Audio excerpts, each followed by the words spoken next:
Let us pray. Almighty God, who in wisdom and goodness have appointed the office of leaders and parliaments for the welfare of society and the just government of the people, we beseech you to behold with your abundant favor us, your servants, whom you've been pleased to call to the performance of important trusts in this republic.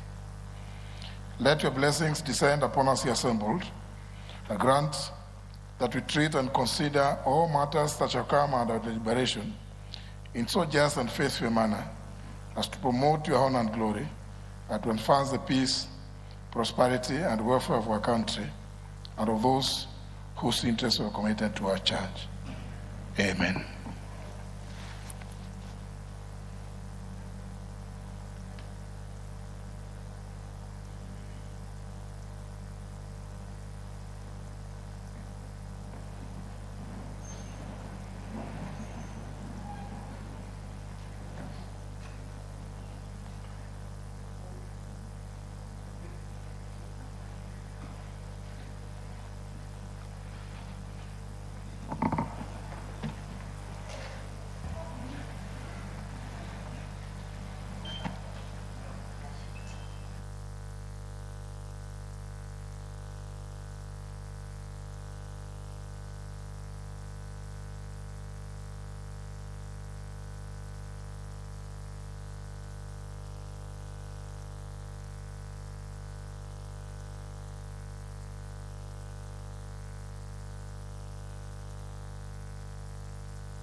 We may start with courage.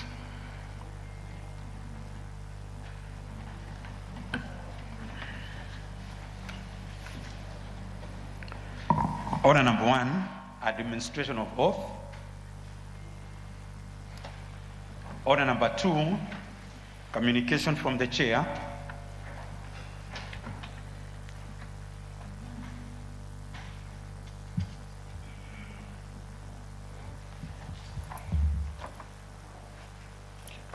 Honourable members, I wish to introduce to you a delegation of members of parliament and staff from the Uganda branch of the Commonwealth Parliamentary Association, CPA Executive Committee, seated at the Speaker's row. The delegation comprises of the following. 1, the Honourable Bintu Lukumu Ngonzi Abuoli Jalia, MP and leader of delegation. The Honorable Elijah Okupa, MP, who is also the Deputy Treasurer, CPA Africa Region. The Honorable Nzubuga Simeo Mwanga, MP. And the Honorable Patrick Nzamba Oshabe, MP. The delegation is accompanied by the following officers. Mr. Paul Gamusi Wabwire, Deputy Clerk, Parliamentary Affairs. Ms. Sharon Atuhaile Mugabe, Deputy Editor of Hansard. Mr. Enamu Jonathan, Principal Research Officer. Mrs. Yedia Beatrice Gladys, Principal Administrative Officer. And Mrs. Jacqueline Mpitsi Oidu, Clerk Assistant Delegation Secretary. Honorable members, the delegation is in the country on a visit to our parliament, specifically to share experiences on the CPA Kenya branch rules, branch operations, induction of new members of parliament on CPA matters, on CPA activities and the overall strategic objectives of parliament. On my own behalf and that of the House, I wish to welcome them to the National Assembly and wish them fruitful engagements during their stay in the country. I thank you, members.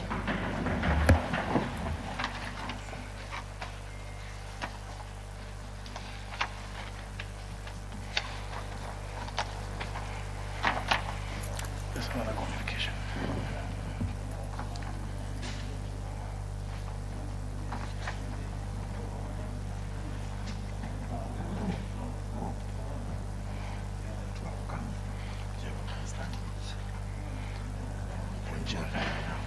Let me start at Ponchari.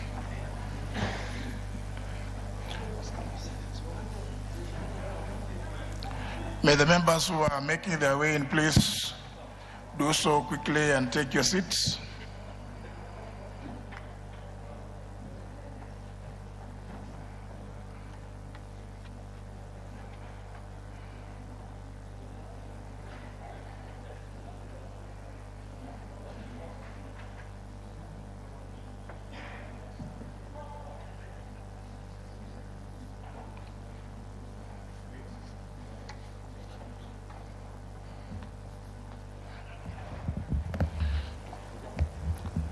Honourable members, it is with deep sorrow that I wish to notify the House of the untimely passing on of the member from Ponchari constituency, the Honourable John Oro Oyoka MP, who passed on yesterday, Monday 15th February 2021, while undergoing treatment at Aga Khan Hospital, Kisumu. Honourable members, the late Honorable John Oro Oyoka was born on the 5th of May 1950 in Ponchari. He attended Cardinal Otunga Mosocho High School, where he obtained his O-level certificate in 1970. He proceeded to Strathmore for A-level and thereafter joined the University of Nairobi, where he graduated with a Bachelor of Education, Science option in 1976. The late Honorable Oyoka worked as a high school teacher in various stations, including Cheptenye High School, Kaaga Girls High School, and Kericho Day High School. His excellence enabled him to rise to the position of education officer and later to the level of assistant director for education at the Ministry of Education headquarters, a position he held until his retirement in 1999. He had immense enthusiasm for education as a tool for securing the future of young people through impartation of skills and values. Honourable members, the late Honourable Oyoka made his debut in elective politics in 2013 when he contested for and won the Ponchari constituency parliamentary seat on a Kenya National African Union (KANU) party ticket. His stint was, however, short-lived because he lost the seat in a by-election that was held in 2014 following nullification of his election results by the High Court. The late Honorable Oyoka was re-elected to the National Assembly in the 2017 general elections when he successfully reclaimed the parliamentary seat on the People's Democratic Party, PDP ticket. Until his demise, he was a dedicated member of the Departmental Committee on Education and Research. Honourable members, the late Honourable Oyoka was a devoted legislator who passionately articulated issues of concern to his electorate through parliamentary questions and relentlessly served the interests of his people. In terms of legislation, the late member had sponsored the Central Bank of Kenya Amendment Bill 2020, which was read a first time on July 28, 2020, and is awaiting second reading. Through the bill, the late member sought to anchor in law a legal framework that would obligate the Central Bank of Kenya to regulate digital financial lending products and services.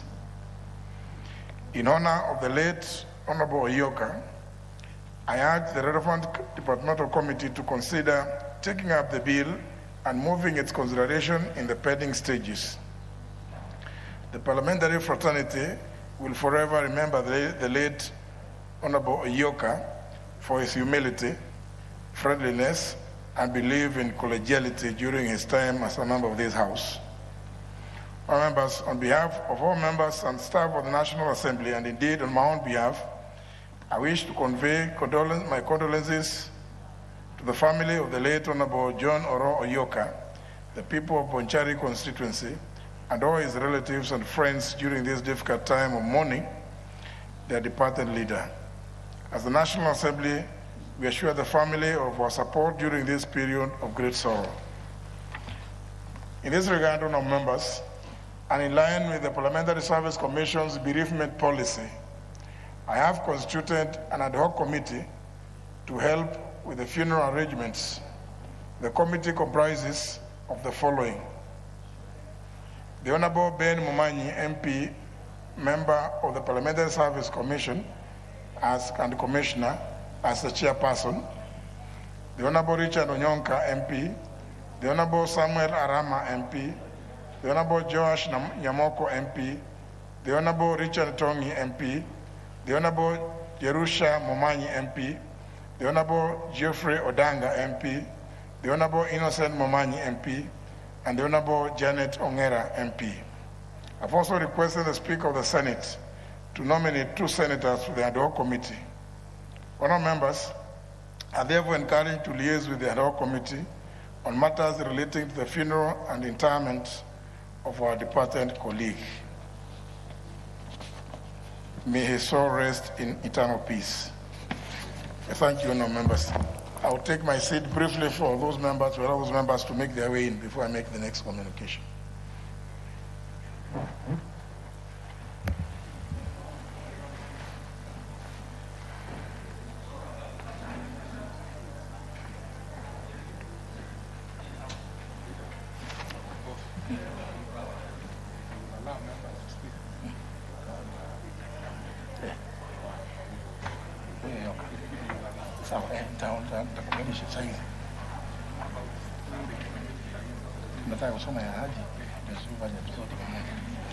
Honour members who are making your way in, please take your seats. Take your seats if you desire to sit at all.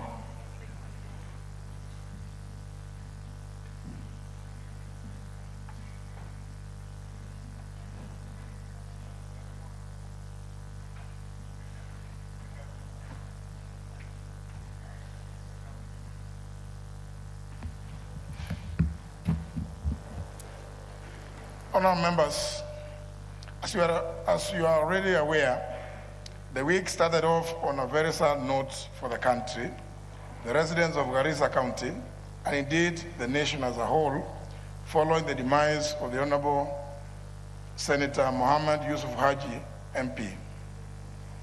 The Honourable member passed on in the morning of yesterday, Monday, the 15th of February 2021, while undergoing treatment at the Aga Khan University Hospital in Nairobi. Honourable members, the late Senator Mohammed Yusuf Haji was born on 23rd of December 1940 and attended his post-secondary education, where he earned a degree from the University of Birmingham, majoring in management and finance control.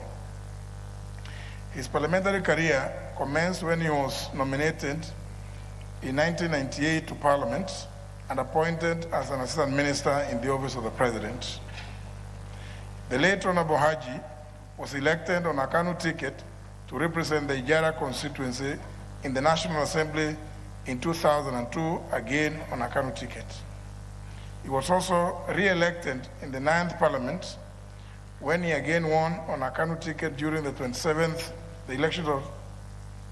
general elections of 27th December 2007.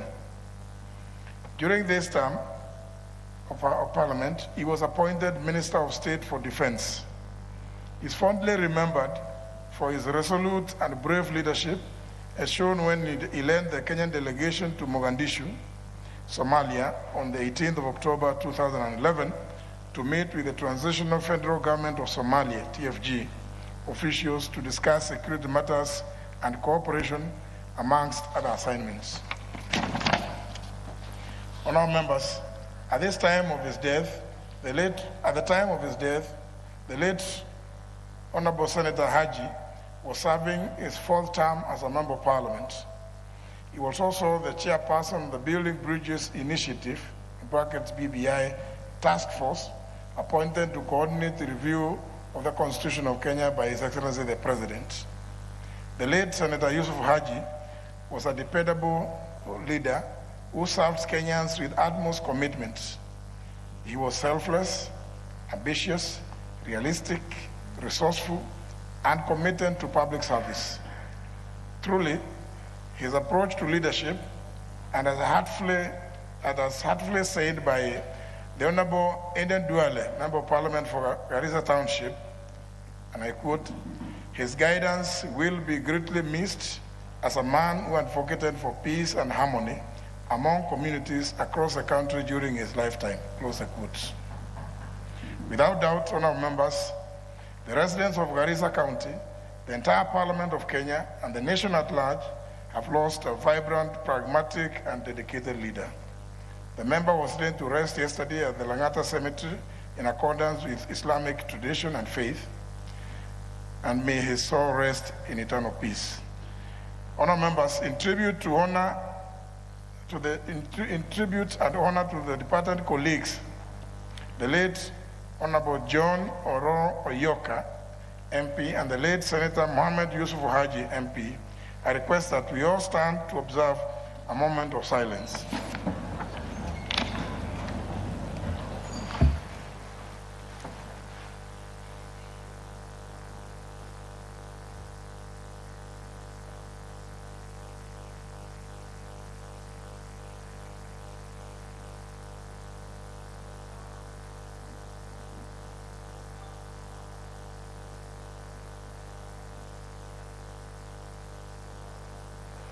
May their souls rest in eternal peace.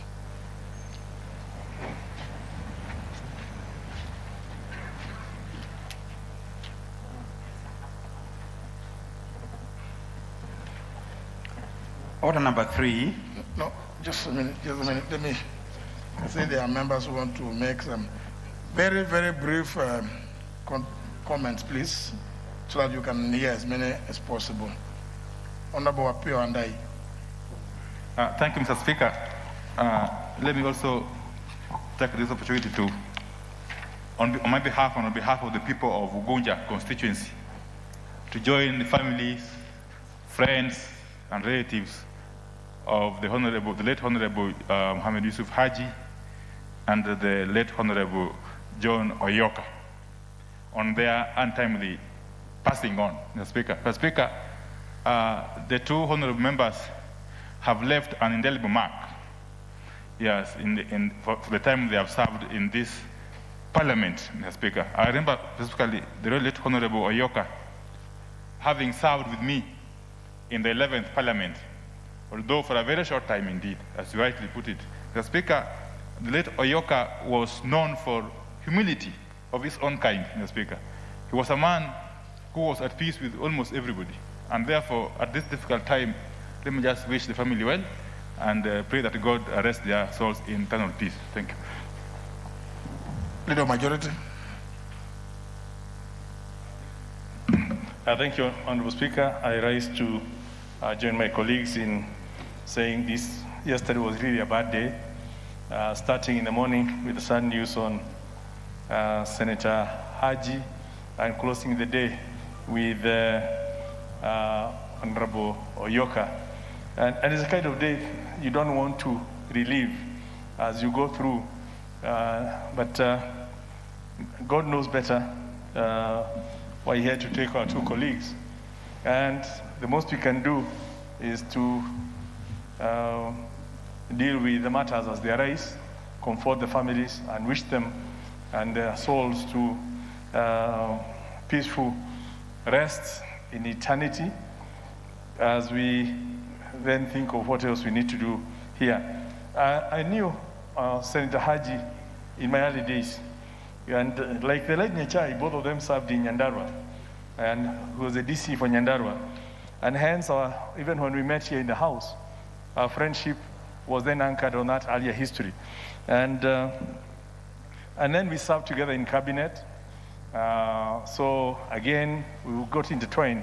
And between himself, the late Nyachai, the late Karume, the late Michuki, really there were a group of elders who had the full support and respect of the former President Kibaki. And for some of us, we were not sure whether we are relating as colleagues or as their son's equivalent. You know, when they call you and you sit, you know, and you chat, you are very conscious that these are our fathers. But the relationship was maintained from very professional, and we learned quite a bit.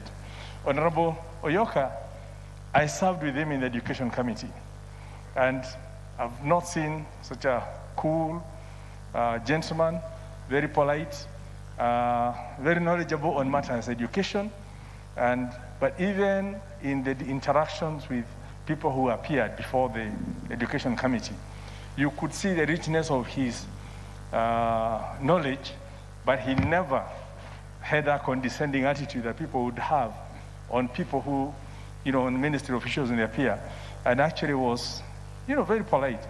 So it's a sad loss to lose him, but we have to accept God's will. Now, in line with our tradition, as well for Honorable Oyoka members, you know, we have a standing arrangement where each of us make our contribution. I know it's voluntary, but everyone does it. So you're at liberty to top it up.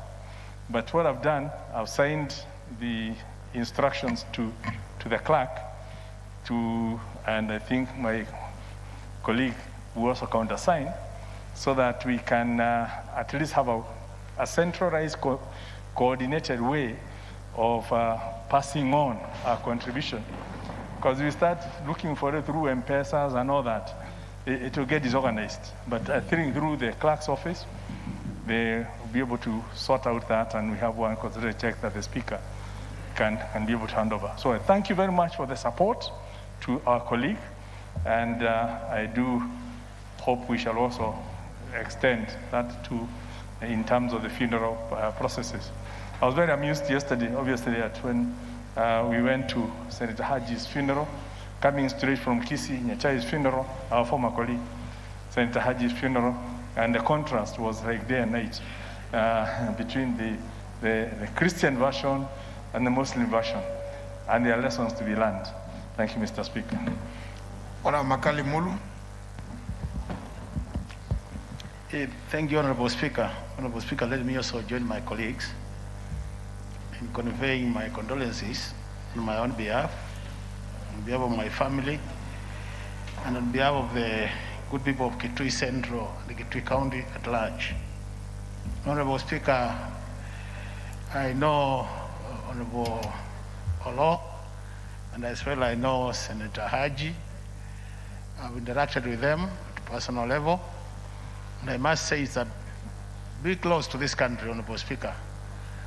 And I want really to encourage the families that God gave and He has taken, and we can only say His name be blessed.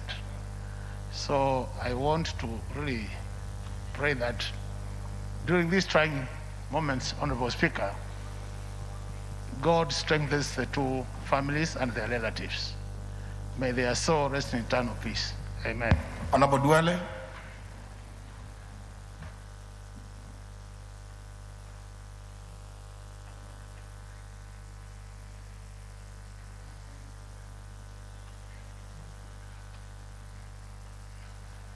Thank you, Mr. Speaker. Mr. Speaker, I join you and the entire legislature that yesterday was a very sad day for Kenya and the legislature. In the morning at 5:30, we lost our father, our mentor, a man we respect all, Senator Haji.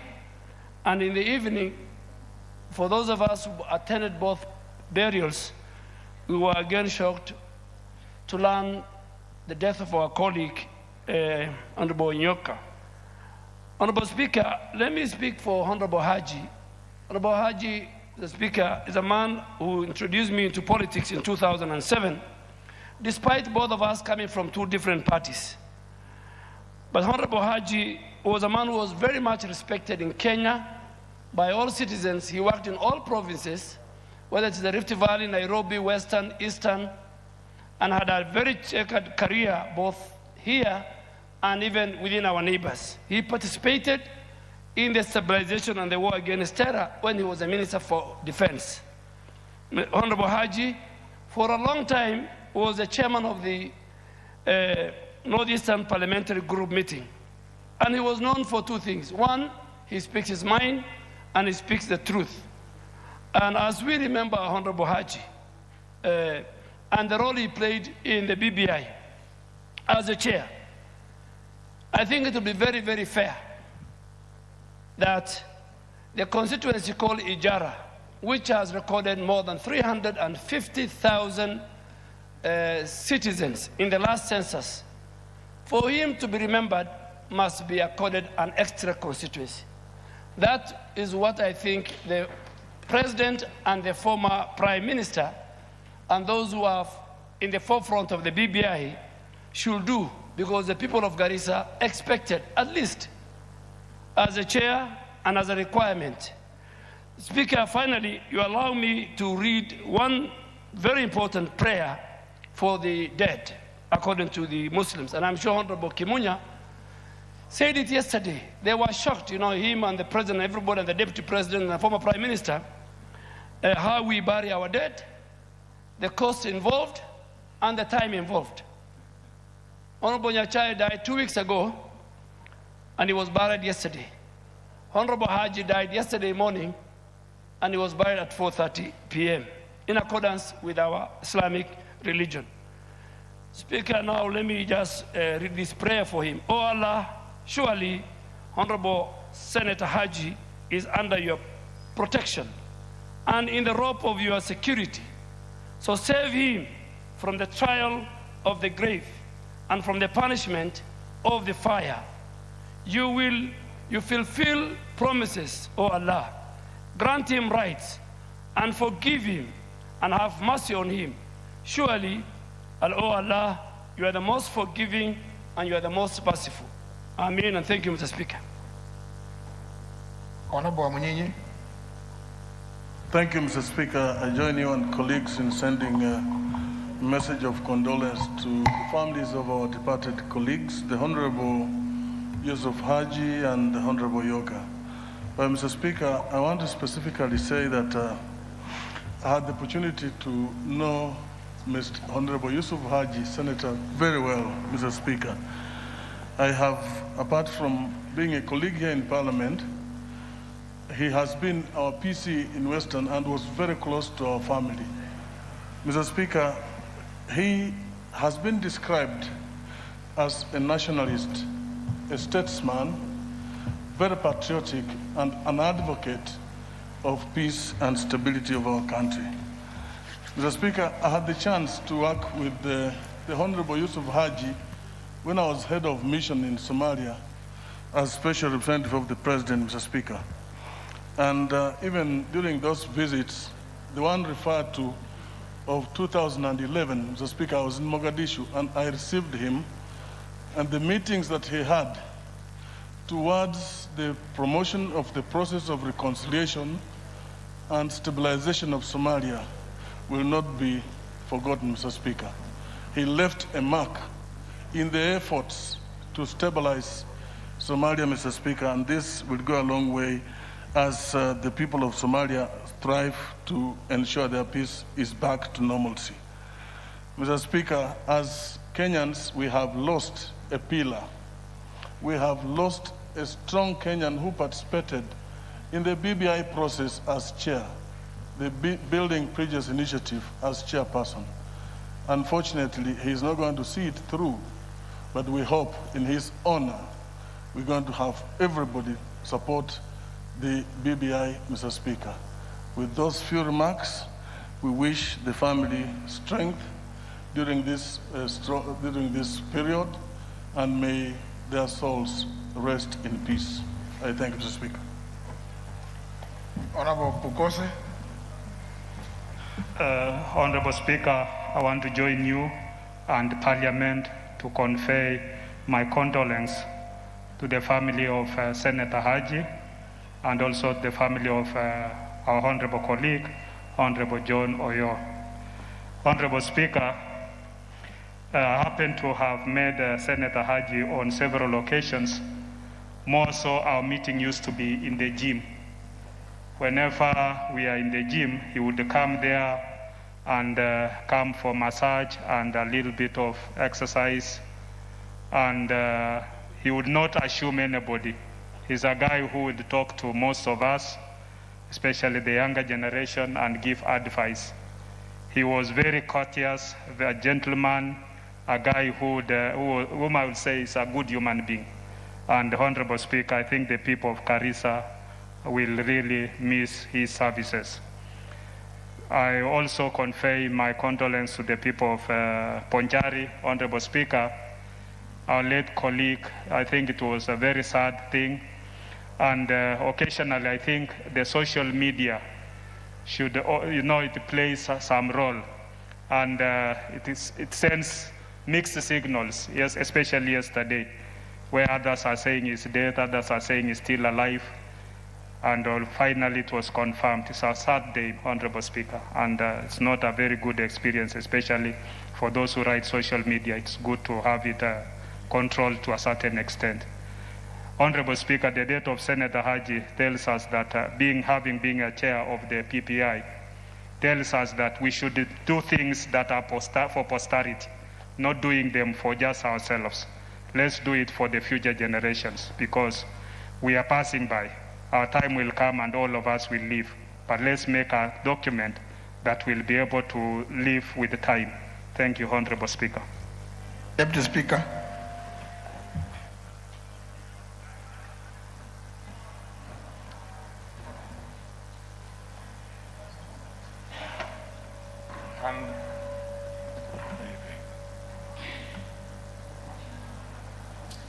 Well, I think I thank you, Mr. Speaker. Just like my colleagues, I wish to pass my condolences to the family of our colleagues. Indeed, Mr. Speaker, yesterday, 15th of February, is one of the saddest days of parliamentary calendars.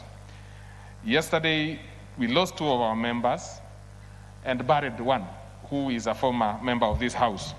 Mr. Speaker, I had the opportunity, I'm sure like yourself, to serve with all the members, including Honorable Nyachai, and to start with the Honorable Oro Yoka, Mr. Speaker, when he was, when court declared him a member of Parliament, because remember, there was a petition, and for the first time in the parliamentary history, there was a swap of members. I'm one of the members, because then I was in Kanu, together with the Honorable Yoka himself, of escorting him on the day he was sworn. And I remember how disappointed he was with the National Assembly, because when he came here that particular date, he was given an opportunity to speak. And of course, we would have expected him to thank and do all the things, but because there were some murmurs in the House, I think Oyoka was very disappointed and thought that this place behaves like a marketplace, and he put it on record. But of course, over time, he ended up learning that that was part of debate in this House. And for Honorable Haji, Mr. Speaker, in 2002, when he was first elected, that's the time I was also elected, and with yourself, we were all in Kanu then, and we were 68 of us, and we are therefore a very close family. We got to learn about Honorable Haji's behavior in the House, a gentleman and a fatherly figure. But most importantly, Mr. Speaker, is him when he was the provincial administrator, the PC of the Rift Valley, which was our home province. There was a very surprising thing about him. He, in his own house, he had a mosque. He built a mosque. We have always referred Honorable Haji as one of the most religious provincial administrators in Nakuru, together with Honorable Raburu. Because Honorable Haji, as I said, had a mosque in his own house, and the Honorable Raburu is the provincial administrator who put the 10 commandments in the PC's office. With that, Mr. Speaker, let me take this opportunity again to send my condolences and say pole to the families. Thank you.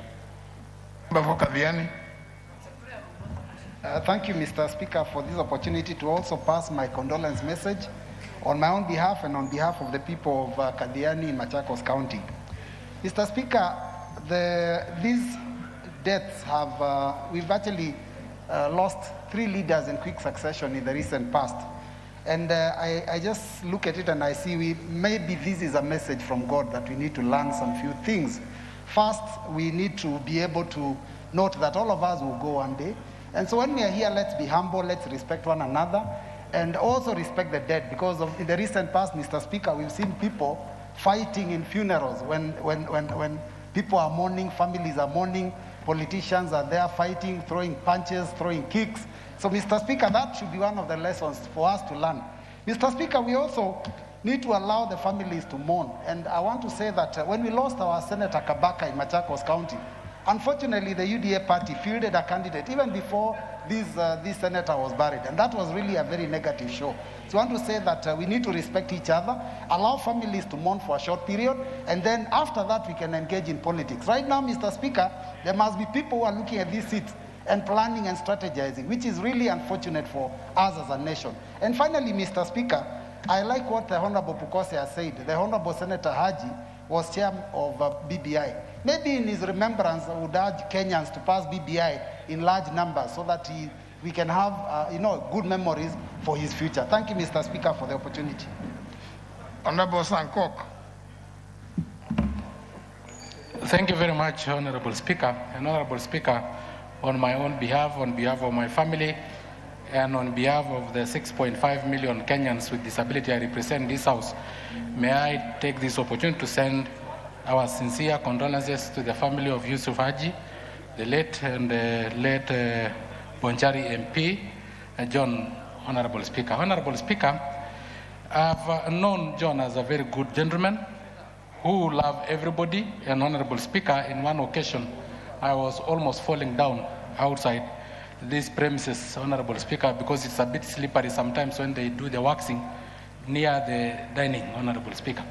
And he actually assisted me, Honorable Speaker. Honorable Speaker, it is a dark day yesterday, and not only yesterday, but in the last few months, Honorable Speaker, it has become almost synonymous with when NAC took over, Honorable Speaker, where members of parliament in large numbers were lost, Honorable Speaker. And today again, we are witnessing. That is why, Honorable Speaker, through you, Honorable Speaker, I want to call upon our religious leaders, led by bishop, fathers, imams, all of them, to pray for our country so that God can redeem our nation. Thank you very much, Honorable Speaker. May their soul rest in eternal peace. Member for Alego Usonga. Thank you, Honorable Speaker. Honorable Speaker, on behalf of my family and the people of Alego Usonga, I join you and my colleagues in sending my condolences to the families of the late MP for Bonchari, Oro Yoka, and the late Garissa Senator, Honorable Haji. Honorable Speaker, the late Oyoka was a very humble politician. He was not like many of us who are either loud or vocal. But when I asked members of parliament from Kisii, they told me that even though he was very humble here, but on the ground he was very effective. And this is demonstrated in the number of programs that he initiated and the love that the people of Bonchari had of him. I want to say that many politicians think that the best way to be a leader is to be as noisy as possible. But I think learning from the life of the late Honorable Oyoka, it is important for us just to be people who are humble and to be effective and to earn the love and the trust of the people that elected us. Honorable Speaker, on Honorable Haji, I think he left an indelible mark in the mark of this country. And this is something that has been confirmed by everybody. The only thing I would like to say and to request on behalf of Haji is that because on his last days as a politician in this country, as a leader in this country, together with other leaders, the BBI program He was the driver of the BBI program. If there's anything that we would really remember him for, is the successful accomplishment and passage of BBI for the benefit of the people of Kenya. I would like to appeal to members of parliament in this house, and especially the MP for Garissa Township, who has spoken heartily about the life of Honorable Haji, and who says that Honorable Haji is his mentor. I want him to come out of this house today and claim and support BBI process so that the process is accomplished. Thank you, Honorable Speaker. Member for Kipkelion East.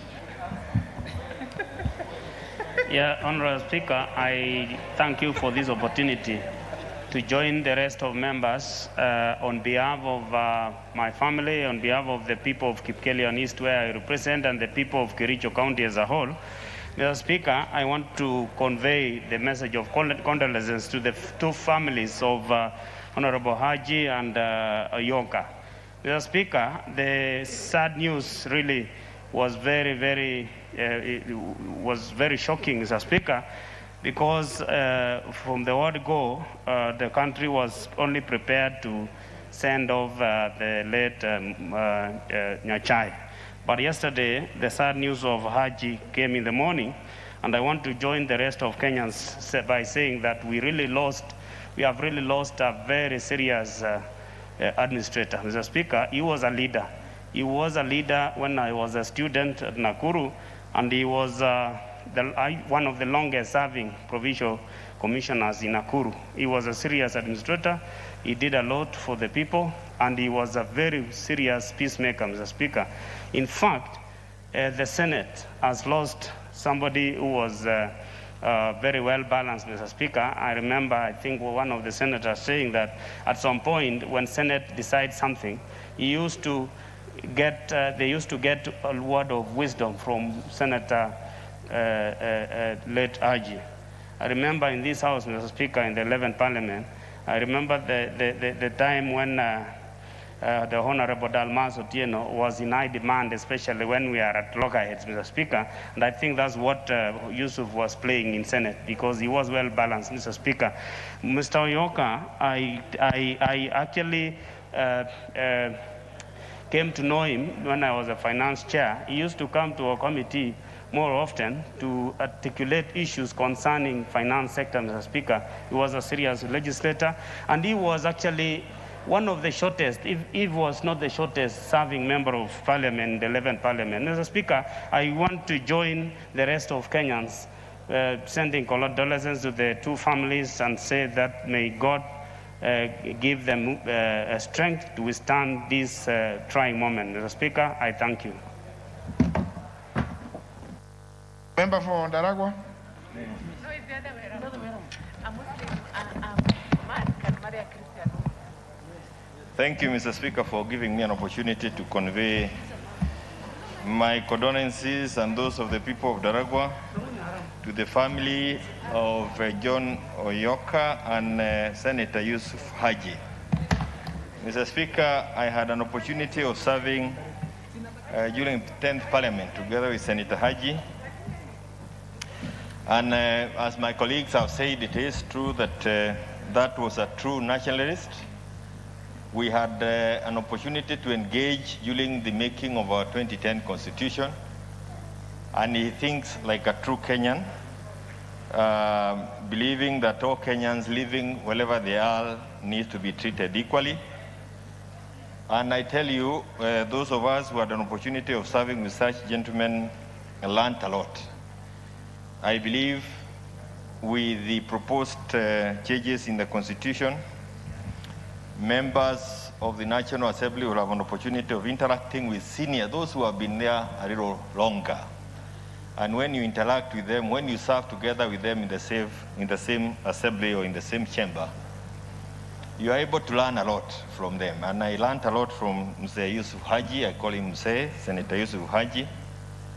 And again, as the leader of our majority leader has said, the senator was also a DC, he was a PC in our region.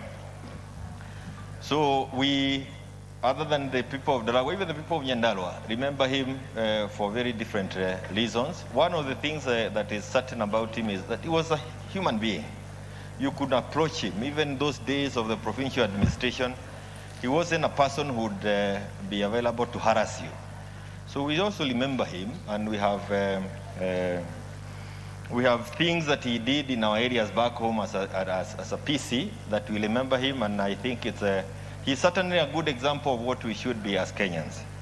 The role he played in the drafting of the BBI, and even seeing him at Bomas, and you could tell that at Bomas he wasn't very strong. But then the call for that helping the country to come together, I could see was overwhelming to him.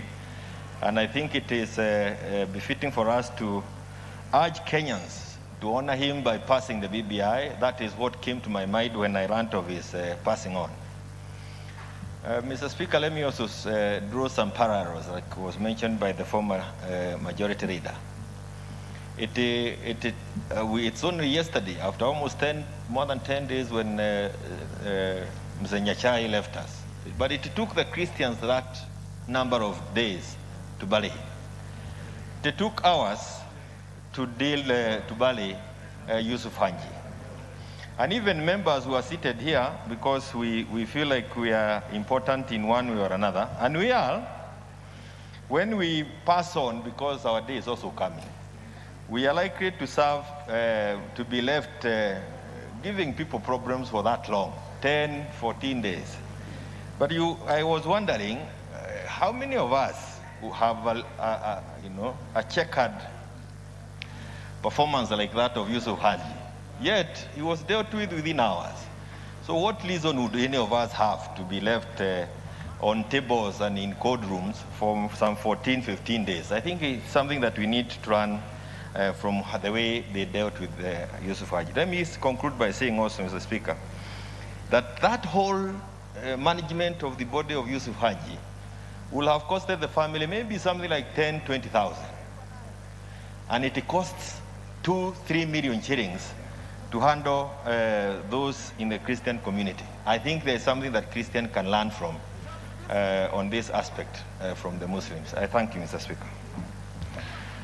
Well, I hope it's not just Christians, because I was just trying to calculate the other day how many months it took before the former Secretary General of the United Nations, the late Kofi Annan, before he was buried, and more recently, how many months it took before the late President of Ghana, Jerry Rawlings, was buried.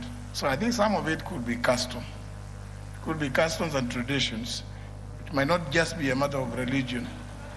If many of you if you can reflect when it is that the late Kofi Annan died and when he was buried, it was not less than 2 months. The late Jerry Rawlings, I think, passed on sometimes in October, and I was buried, I think, last month. So, and I also know, those of you who belong to the CPA family, the Honorable Makali Mulu is in the house. He would tell you how long it took to bury a relative of one of the senior officials of the CPA Africa region. I think there's something to do with tradition, but I think it was rightly pointed out, Honorable Kioni and Honorable Kimunya. I think there are still lessons to be learned, and maybe even as we talk about either whether it is religion or tradition or custom, I think there's something that we each could learn from the other, and perhaps then we could see some little bit of reduction of the agony that accompanies those long sessions of living with the corpses. Nominated member Sosion. Yeah, thank you, Honorable Speaker. I join you and the rest of the members in conveying my condolence and that of the teachers of this country, and also by extension the workers, to the families of Senator Yusuf Haji and a Member of Parliament, Honorable Orionga. Senator Yusuf Haji has been praised very much in this House and in the country as an outstanding statesman. From my personal experience in 1990, when we trekked all the way from Egerton to Nakuru town to protest the killing of Foreign Minister and member for Kisumu town, Dr. Robert Ouko, we were received by the PC as students, and we brought the town to a standstill, and he was able to handle us very well in an emotive moment and addressed us very well as university students and gave us Nyayo buses to take us back to the university. And that was my first interaction with the provincial commissioner. All over the country has been praised in terms of education. And in Rift Valley, his work and input to education is unmatched. And I remember in one of the schools, Kipsigis Girls, there is a dormitory that is named after Yusuf Haji. It is not very easy for a girls' school of that magnitude to name a senior public officer after a dormitory.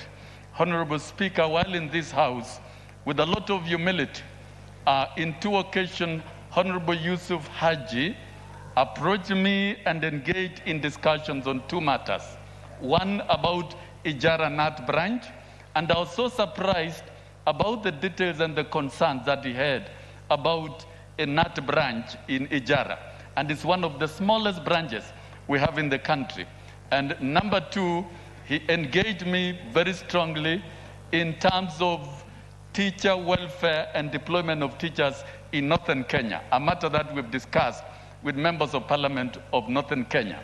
And he was deeply concerned about ensuring that Northern Kenyan children also access qualified teachers in their classrooms. So in short, Honorable Speaker, the Honorable Yusuf Haji's role in this country with a lot of humility, I think is an outstanding statesman that all of us ought really to emulate. And in honor of Yusuf Haji, a lot has been said. He was the chair of BBI, and how he handled the BBI, even during presentations, of course, depicts a very, very serious statesman. And I join my colleagues in urging the rest of us who are still very averse and have issues with the BBI to reconsider as the greatest gift to Honorable Yusuf Haji, because this country requires both political and economic stability, and any process like BBI should really be treated, and we should all rise above pettiness and ensure we deliver something that is good. And I'm sure the success of BBI will be one of the biggest gifts to Honorable Yusuf Haji. And for Honorable Orionga, as an outstanding teacher and a serious member of this parliament, of course, I had an opportunity to work with him in the education committee. And I can remember he was a very strong voice of reason, Honorable Speaker, and sometimes when my emotions are a bit high, he would always cool me and bring me down. Therefore, Honorable Speaker, these 2 great men have done a wonderful job in this country. They've left an indelible mark, and may their souls rest in eternal peace. And those of us who are remaining to carry on with leadership in this country, we hope we'll do all our best to ensure that we rediscover values in this country and bequeath it in the citizens, so that this country can also get great men and women and leaders of great integrity and value like the Honorable Yusuf Haji and Honorable Orionga. May their souls rest in eternal peace.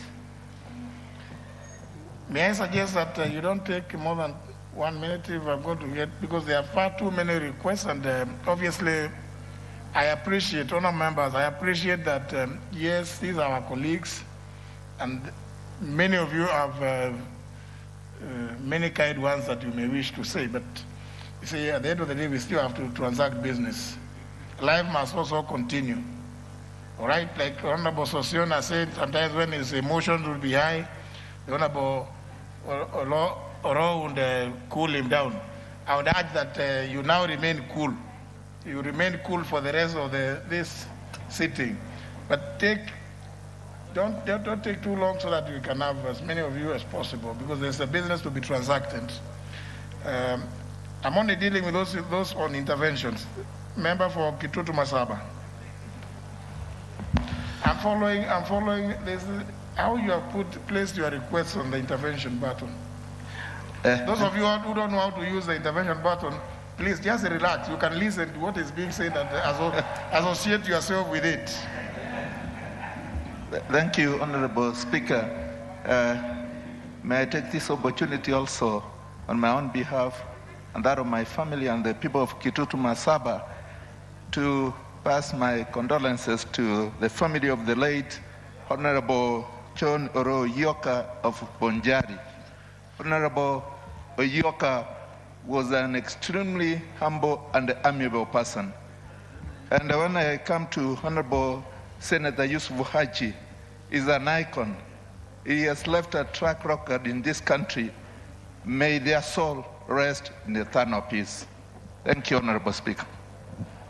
For Samburu North. Thank you, Mr. Speaker, for giving this opportunity. Mr. Speaker, I also want to convey my condolences and the condolences of my family and the people of Samburu North and Samburu in general. I want to say that for both the late Onyoka and the late Yusuf Haji families. Mr. Speaker, I want to say that I know Mohamed Haji, our former senator, and also Provincial Commissioner, Mohamed Yusuf Haji.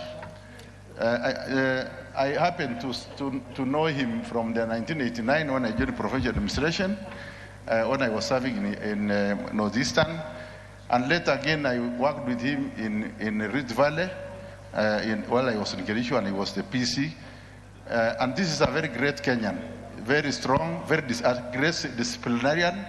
I think I can say that he mentored me because during our time, he used to advise us as well as also warning us on issues concerning administration. And I think that time, during wherever he served, most of the provinces Yusuf Haji served were calm because of good leadership he showed. So I think we have lost a great Kenyan, a patriot, and a good leader, and may his soul rest in eternal peace.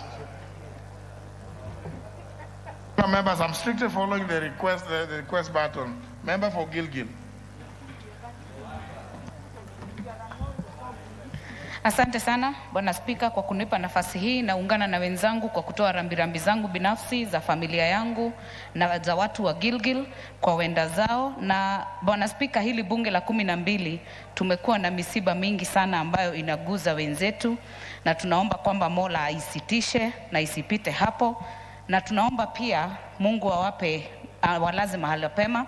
Na niliweza kutumika na Seneta Yusuf Haji kwenye bunge la 11 kama seneta, na alikuwa mwenye heshima kwa ambale ni wazee na wale pia ambao tulikuwa wadogo wake.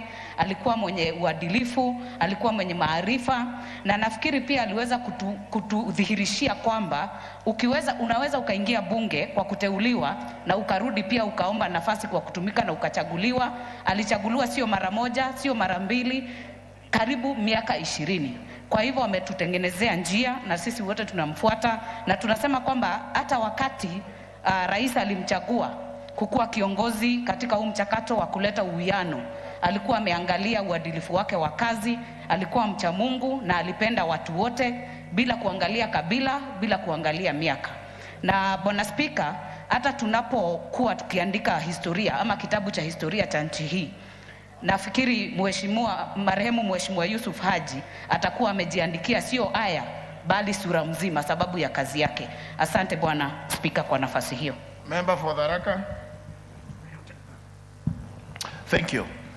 Thank you, Mr. Speaker. Mr. Speaker, allow me also to join you and the House in conveying my condolences to the 2 families of the deceased members, the Honorable Oro Oyoka, Bonchari, and Honorable Yusuf Haji of Garissa.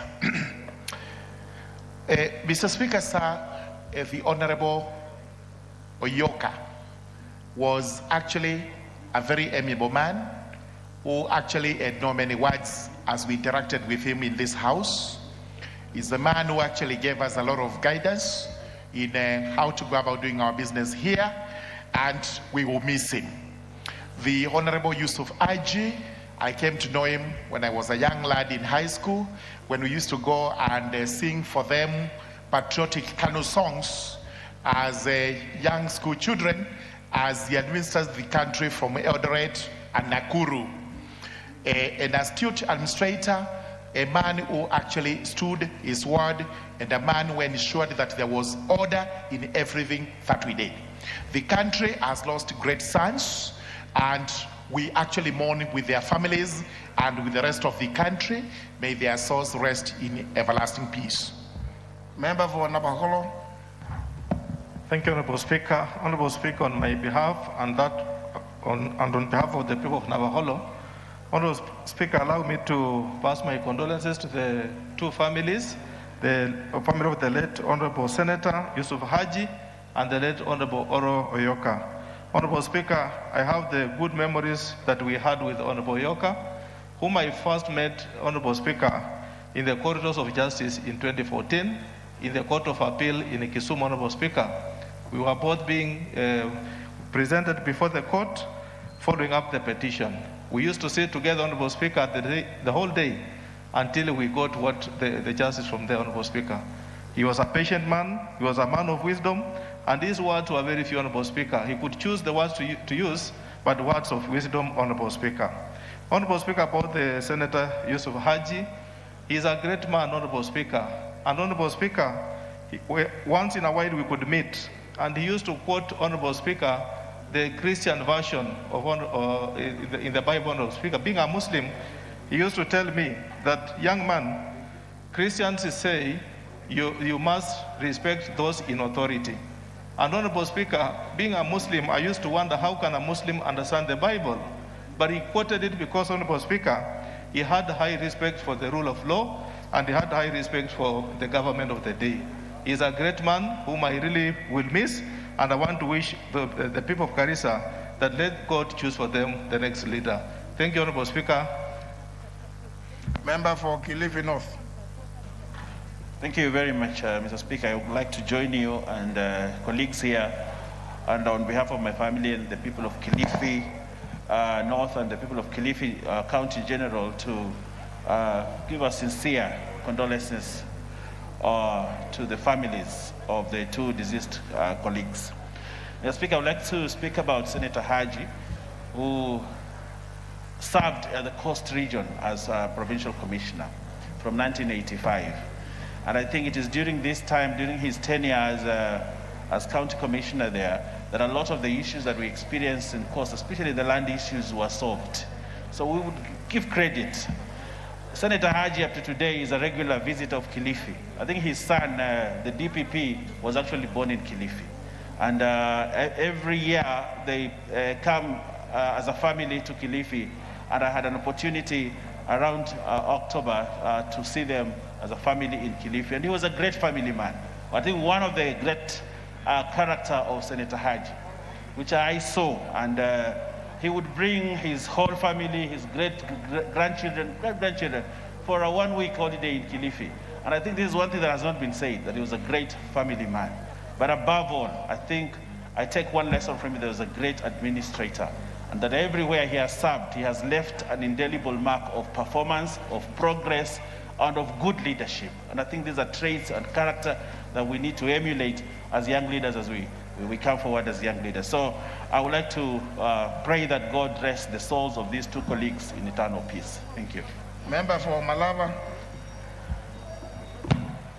Thank you, Mr. Speaker. I also join the members of the National Assembly to pass my condolences to the family of Oro and the family of Yusuf. Particularly, I want to remember Oyo. We used to serve on the same committee, education. And Mr. Speaker, this is a person who was so humble on the committee, and this is a person who was so active when it comes to contribution on the education committee. Mr. Speaker, I noted that when it comes to parliamentary issues, most persons contribute so much positively in committees like Oyoka was. And in fact, I would like to urge the House, if the process of transmitting committee proceedings live can be hastened. Because like Oyoka was so active on Education Committee and like on the floor of the House as it is. Mr. Speaker, I urge that their souls rest in peace. Thank you, Mr. Speaker. Member for Central Imenti. Mr. Speaker, I join you in mourning these two great Kenyans. The Senator of Garissa and our colleague John have been great Kenyans, and especially the Senator for Garissa has been a so close man to my community, Meru, having contributed to peace when there were differences between the Somali community and the Meru community from our area as pertains Meru to Late.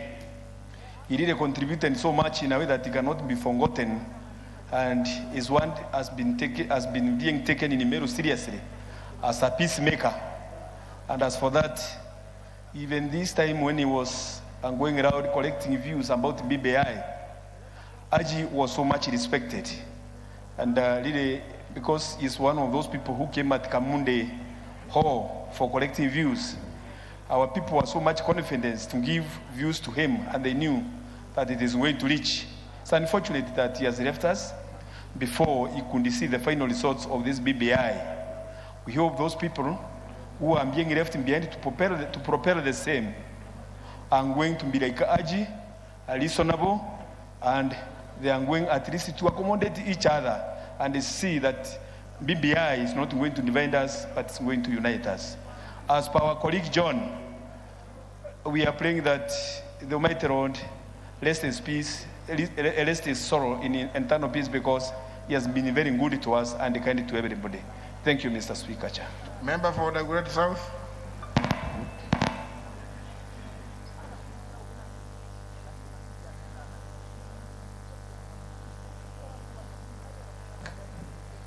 Mr. Speaker, it is on my behalf and on behalf of my family and the people of the Great South that I rise to send a message of condolence to the families of the Honorable Senator Haji and the Honorable Member, Honorable Oro. Mr. Speaker, in addition to what has been said here, I do believe that the House never acts in vain, Mr. Speaker. I speak in regard to how people are handling messages of death and how they are being transmitted. Mr. Speaker, as we pass condolences to these two families, we realize that the mode in which we are learning of the passing of dear members in this country is becoming a bit untidy, Mr. Speaker. This House did, in its own motion, pass the computer misuse and the misuse bill, Mr. Speaker, which went to court and was and faced a lot of headwinds. And the Honorable Gathoni Wamushomba was part of the committee that I sat in that was forwarding this bill. But we saw how the death of our colleague was transmitted even to us, Mr. Speaker. And I have to say, Mr. Speaker, that we might not be able to legislate on habits and bad manners, Mr. Speaker. However, as a country, we need to go back to the sensitivities of such matters, Mr. Speaker. The moment an individual passes, it is the business of their loved ones.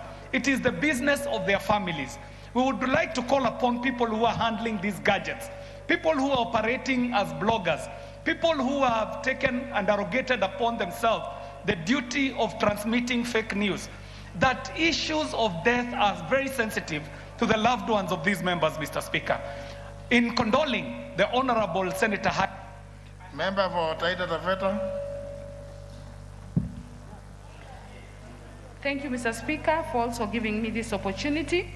And on my own behalf and the people of Taita Taveta, I want to convey my condolences to the people of Buchari and Garissa and the family members of the deceased.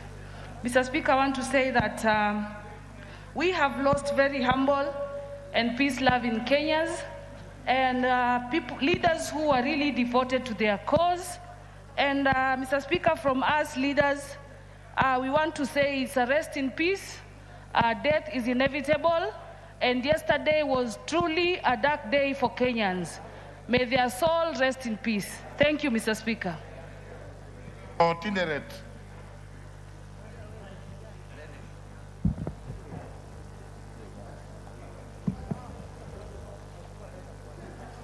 No.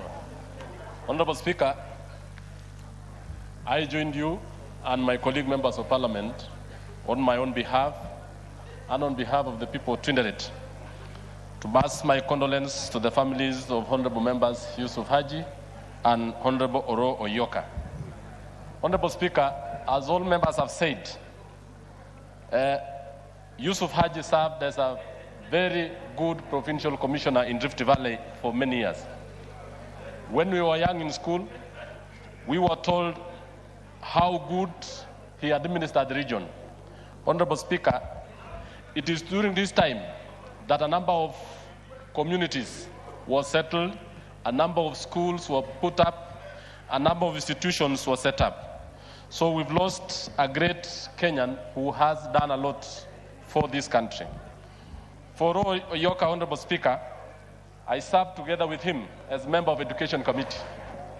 He was a very diligent, hardworking member. He participated in all committee deliberations. He was very humble.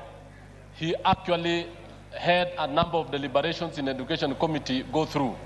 He was such a very good member, and I therefore pass my condolences to him and the family. I thank you, Honorable Speaker. Thank you, Honorable Speaker, and also rise on behalf of the people of Kikuyu and my family to convey my condolences to the family of the late Haji and Mheshimiwa Oyoka. Honorable Speaker, the late Honorable Haji has served this country diligently for many years, and I pray that God will grant his family, and especially someone like the DPP who is in public service, the strength to serve in the spirit that his father served in. Honorable Speaker, I want to say, Honorable Speaker, the late Oyoka had a bill, Honorable Speaker, that is before this House, and probably the best legacy that we can give to the late Oyoka and his family and the people that he's represented is to see, as much as that bill he had sponsored alone, it may not be there, we may not be able to continue with it, Honorable Speaker, but because it had the same features as a bill sponsored by Honorable Gideon Ketero, Honorable Speaker, probably it is time as a legacy, a lasting legacy for the late Honorable Oyoka, to bring in the Central Bank Amendment Bill provisions that the late Oyoka had and factor them into the Gideon Keter Bill as a legacy, Honorable Speaker, to protect the Hustler Nation, Honorable Speaker, on digital lending companies that are really harassing and the Hustler Nation people and Kenyans who are in business from the digital licensing, Honorable Speaker. And because the late Oyoka had this thought of being able to protect the people of Kenya and not just the people he represented from these digital lenders, Honorable Speaker, I want to urge the House, in his memory, we incorporate the provisions he had in that bill into the Gideon Keter bill that has similar provisions as a lasting legacy that the country will remember the late Oyoka for. Thank you, Honorable Speaker. Member for Samburu.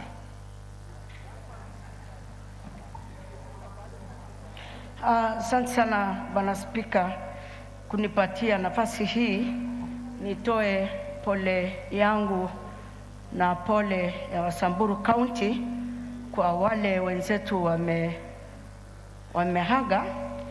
Mheshimiwa Spika, ningependa tu kusema Senator Haji ni kiongozi hata saulika katika Kenya, kwa sababu Senator Haji ni mtu ameshikilia Kenya tangu utoto yake, amepitia president wa 4 katika Kenya, na ni mzee. Tunasema Mwenyezi Mungu bila amemchukua aweke tu pahali mzuri katika kwa roho ya Mwenyezi Mungu.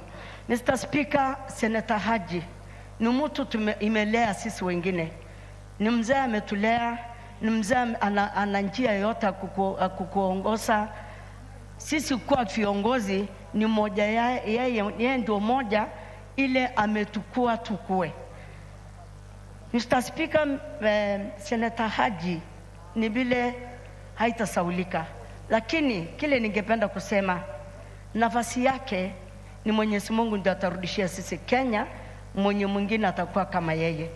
Yeye ni mzee, hana upaguzi, hana ukabila, hana chochote. ni mtu akikuambia ndio anakuwa ndio, akikuambia pana anakuwa pana. Ningeshukuru kwa sababu wakati alikuwa chamani yetu ya BBI, Senator Haji akiwa chamani yetu ya BBI, hakuwa mtu anataka mambo ya kwenda hivi.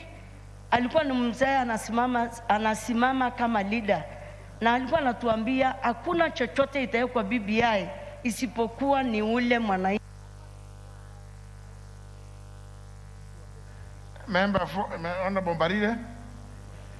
Honorable Member, it's only 2 minutes. Member, so you just speak quickly, otherwise you just... Thank you, Mr. Speaker. Mr. Speaker, I too rise to give my personal condolences to the family of Senator Yusuf Haji, a good friend of mine, and the Honorable Oyoka, who have since left us.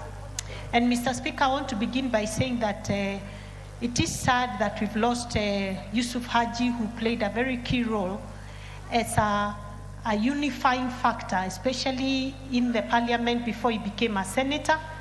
And may I just remind this House that after the post-election violence of 2007-2008, one of the most unifying voices that we listened to was that of Honorable Yusuf Haji, who kept reminding us that we are not an island of peace as we thought, and what it takes to get to where Somalia was at that time, Mr. Speaker.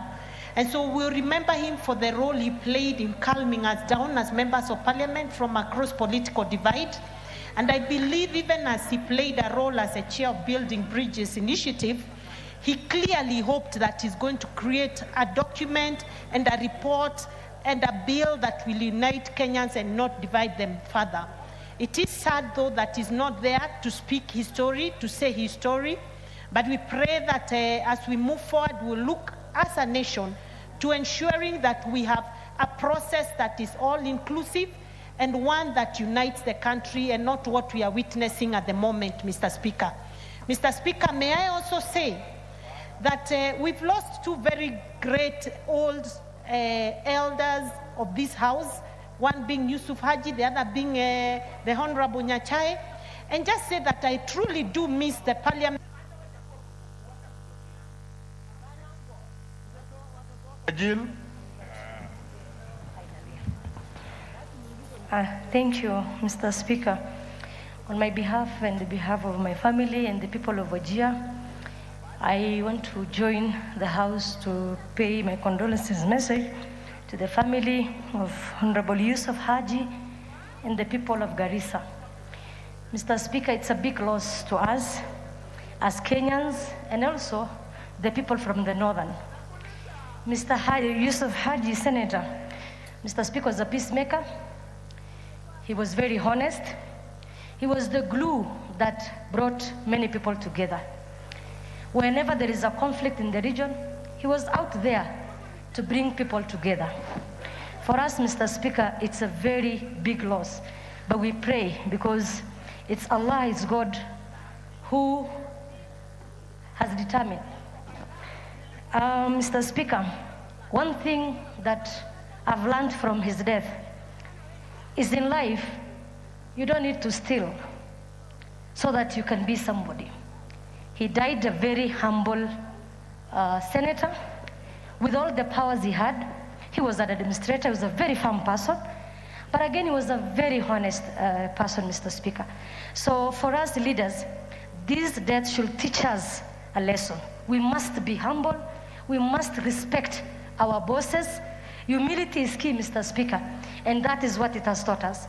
The only gift, Mr. Speaker, today we can give to Senator Haji is to pass the BBI, so that as a country, we can move forward, have a united Kenya. That is all he wanted, Mr. Speaker.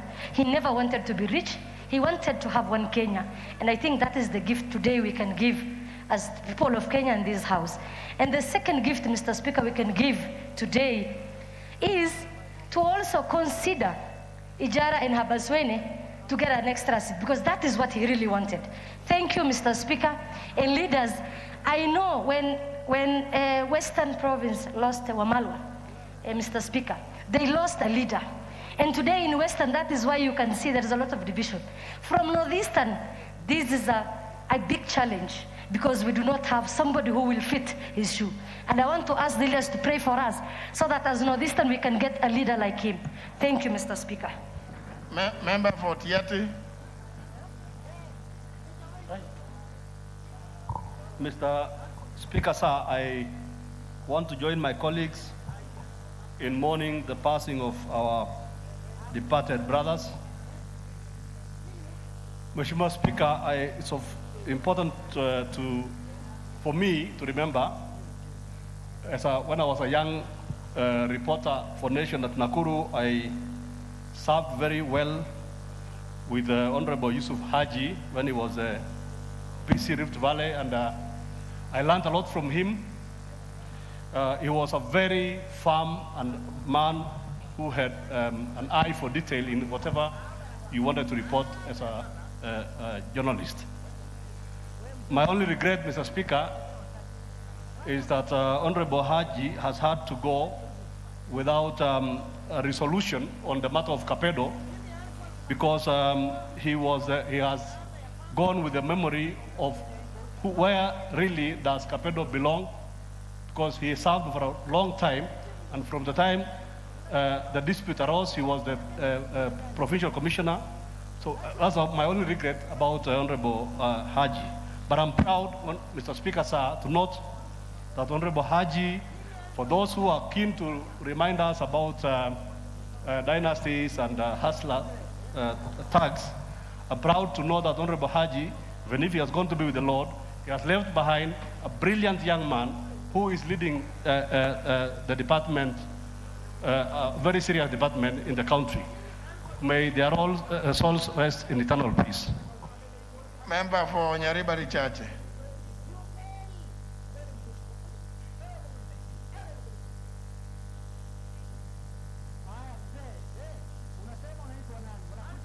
You are not able to see your mic. I have given you. You know, when the moment I mention your name and then you start touching the buttons, then you know. Don't fabble with them like that. Honorable Tongi.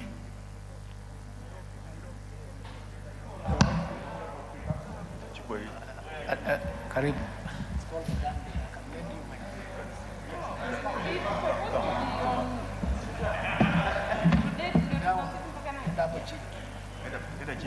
Hata vile anaje. That mic seems to have a problem with your body. Let me use this one, Honorable Speaker. Honorable Speaker, thank you for the opportunity also to contribute and share my pain with the families who have lost their loved ones. Honorable Yusuf Ache, Honorable my colleague and friend Oro Oyoka, a member of Parliament, Bonchari. Honorable Speaker, we have lost very key people in this country in a very short succession. Particularly in Kisii, we have lost them in less than 2 months. We have lost a governor, we have lost a member of Parliament, we have lost by far also, who is a prominent old man, even though he was a farmer, and the pain is so painful. And I can only imagine what the families are going through, Mr. Speaker. I think it's a moment that all of us need to reflect and find out what it did be that we have done, that we need to reconcile with God, so that we don't have to go through this pain, because it's quite painful, Honorable Speaker. Losing leaders of this magnitude, people who had prepared, people, the founders of this country, people who had contributed immensely to the well-being of the country today. Honorable Yusuf Haji, as a young man when I'm growing up, I used to read him on papers. And there is a man that I looked up to and admired. I have had a few opportunities to share with him, and I truly believe that he was a great person. I remember once he told me that you young people, your biggest mistake is that you believe in papers, degrees. Leadership is never about the degrees or the papers that you have today. Leadership is about being humble, listening to the needs of the people, and doing what the people want. And the Honorable Yusuf Haji, just like Honorable Oro Yoka, believed in such, and they practiced that, because leadership is about modeling their best behavior. Honorable Nyachae is also that type of a person. People who didn't go to the school the way we know it, the formal way, but Member for Suba North. Thank you, Mr. Speaker, for giving me this opportunity. Mr. Speaker, let me give my condolences and the condolence of the people of Suba North on the loss of Honorable Yusuf Haji, whom I served with in the 12th Parliament, I think. Was a very firm, strict person. I know people know him differently, but that's what I remember him with, very strict and very straightforward in everything he does. I also want to send my condolences on the loss of Honorable Oyoki and the people of Bonchari. And Honorable Nyachai, Mr. Speaker, didn't get a chance the last time when people were giving their condolences, and the people of Kisii in general for the loss. They've suffered a loss, great loss in the last few months. Mr. Speaker, I think one thing we need to know as a house, as a nation, that we are living in difficult times. I was in this matter time in Parliament, and even though we are not seeing it, it's very peculiar that we are burying so many members of Parliament, both in National Assembly and Senate, both present and past. We've never had a situation like this. It may be COVID, it may not be COVID, but Mr. Speaker, I think it's a call for us to remember that we are only here for a short time, and for the duration we are here, remember what people will remember you by. Whether you are hardworking or whether the only thing they remember you with is calling people tanga, calling people all those names that we call each other. But beyond that, Mr. Speaker, I think it's a really serious reminder for us to be serious for the short time we have here. And I think it's so serious that Honorable 001, Mr. Speaker, has noted by even changing his uniform. Today is adorning a Kanu uniform. I think he's actually changing his demeanor. Thank you, Mr. Speaker, for giving me this opportunity. Member for Wajir South. Thank you very much, Mr. Speaker. Mr. Speaker, I stand to condole the departed soul of our senior citizen, a man who we always revere, Senator Haji, a man who has been an icon that we always looked up to.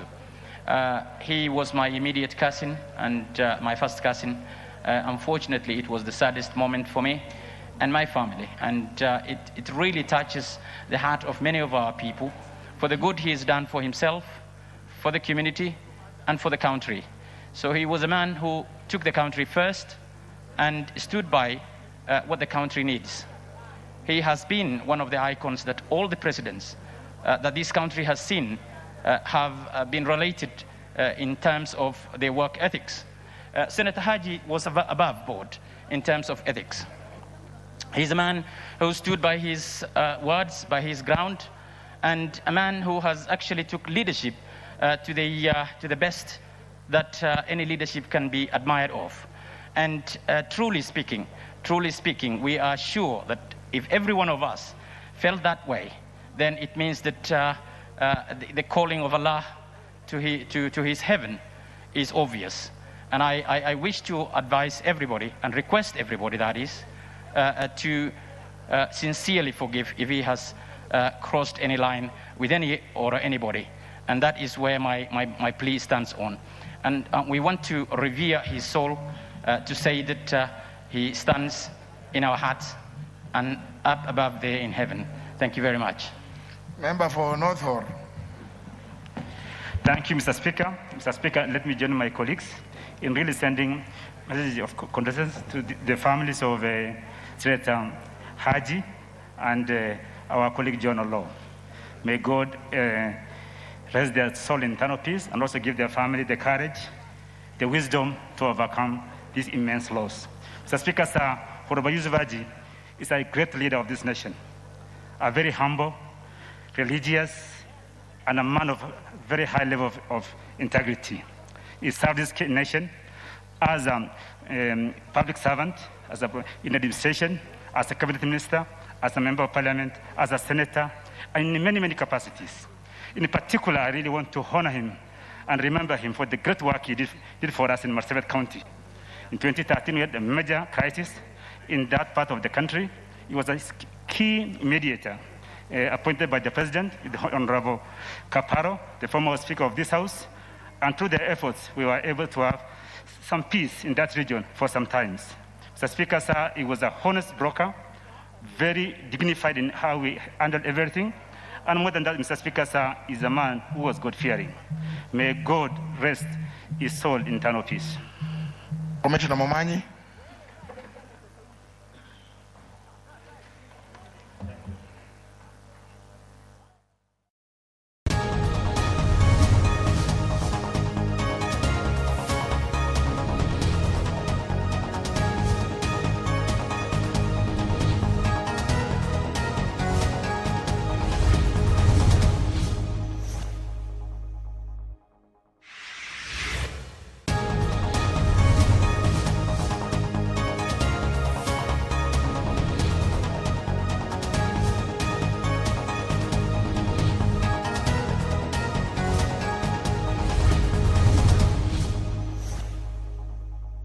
His constitutionality has been challenged. So I would want, in the spirit of Senator Haji, because he was a Democrat, he was open to plead to this country that we need a degree of tolerance to drive us forward. There was a great American judge who said the remedy to be applied in circumstances where you may not like what somebody is saying is more speech, not enforced silence. And then he further said the remedy for speech that is false is speech that is true. So whenever somebody says anything you don't like or you think is false, the remedy is not to be oppressive or overbearing, but speak the truth. And then you'll have gotten rid of the whole idea. So in a nutshell, what I'm not trying to say, I'm trying to say that the spirit of this great man, who was a peacemaker, in fact, when he was making peace, he had to hear people saying things from both sides. And I know my Senator Fatuma Dula has been a peacemaker in another capacity. And of course, that's a name that she's given when she's out there, not when we're before the floor of the House. But I hope, in all honesty, that we build this country to be a democratic and open society. As a bottom line, open democratic society. And I think that is what, from what I can gather in my association and relationship with Senator Haji, the man loved the truth. Loved the truth. Why do people in this country fear the truth so much? So much that something little is said and the whole place is burning. Yeah? If you find it, then we should not even be in the business of politics. I've heard this president who has gone in the United States of America, Trump, used to call people all sorts of names. But you counter it with what you think is right. So whereas I don't agree with a lot of people on the side opposite, but when they make a point, I want to appreciate. And when they don't make it, then I make a contrary point. That is called the doctrine of counter speech. It's a great legal doctrine that if you live in a society where people are inert, like one time, the famous member of parliament nominated from Nakuru, Chotara, Honorable Chotara, he had two propositions that why do we have elections since President Moi is the one who knows a bad man or a good man? He should wake up in the morning and say, Murkomen, you're a senator for Mombasa. Fatuma Dulo, you're a senator for Siaya. Why do we waste time? And then he said that, this business of coming to Parliament and talking the whole day, and even some people who cannot even make a razor blade or a pen, and we have a garage where we can repair vehicles. He was saying this because, you know, there were some people in Parliament known as the seven-bearded sisters who most of the time had nothing that you could show materially. Yeah. So I may have nothing, but my mind may be a bank of information that you should not allow me to take that bank to the grave. Yeah, you better listen to it. So, Mr. Speaker, without taking a lot of time, I wish and I hope that this House can join me in paying tribute to this great Kenyan, and at the end that we send these profound sympathies and condolences to the family of Senator Mohammed Yusuf Haji. What a man. And I hope from that stock, where he came from, that greater people will come to help this nation become a greater nation. I thank you, Mr. Speaker, and I move. I ask the majority leader to second.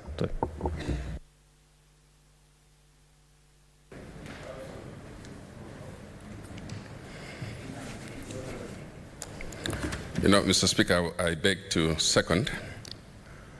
Speaker, you know, in a motion like this, where all members would like to participate and say something, very special, we'll try and make it short. Mr. Speaker, this gentleman that we speak about today has a very checkered career. His life, everybody has spoken about, the Speaker, is that he was soft-spoken. And many times he never shouted above anybody's voice.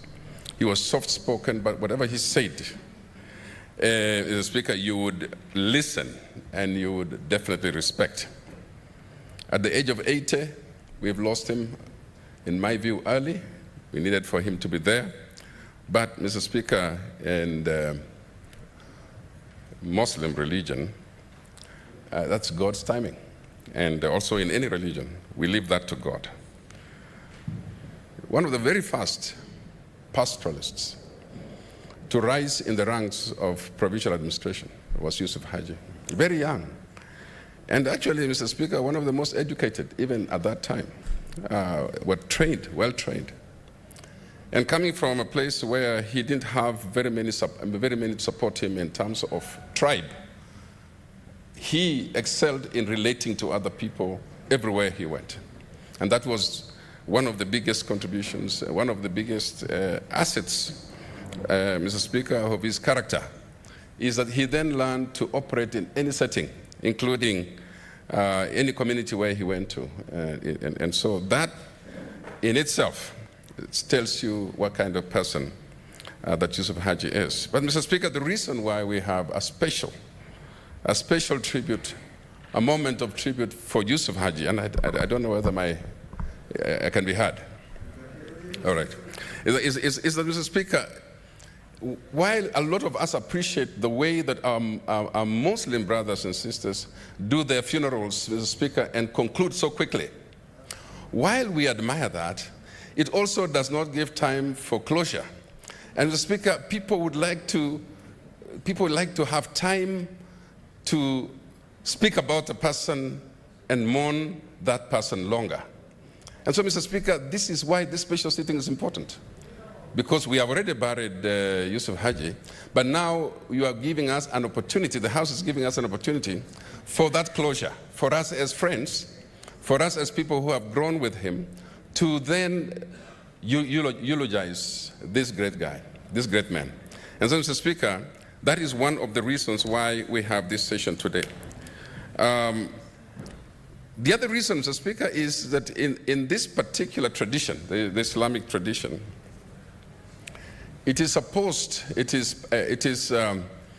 traditional to ask, like we were asked today at his residence, to ask, is there anyone who owes anything to Yusuf Haji? And so this is a good forum, Mr. Speaker. It's a good forum then to say, no, like me personally, he owes me nothing, And I don't know who in this house that Yusuf Haji would have owed anything. Even forgiveness, he owes me nothing. In fact, Mr. Speaker, in my career as a politician, my most difficult times as a politician, Yusuf Haji was the provincial commissioner in Rift Valley. But he was so sympathetic to me because I was so young, and I was naive, Mr. Speaker, basically at the time when the system did not allow for questioning anything, that I was there, Mr. Speaker, asking things which were not supposed to be asked. Like, Mr. Speaker, when I was expelled from Kanu in 1988, Mr. Speaker, my first election, Yusuf Haji was there. But he was so sympathetic, and he would tell me, go slowly, kijana, go slowly. I mean, I didn't know what that meant. I had just finished graduate school, I had a master's degree, I thought I would question everything. But Mr. Speaker, that was not to be. And so when I was eventually expelled, and Mr. Speaker, you need to understand that I was expelled the same year I was elected. So it's not like I had a long time to serve. Expelled from the only party in the country. And Mr. Speaker, the truth is, you become a pariah when you're expelled.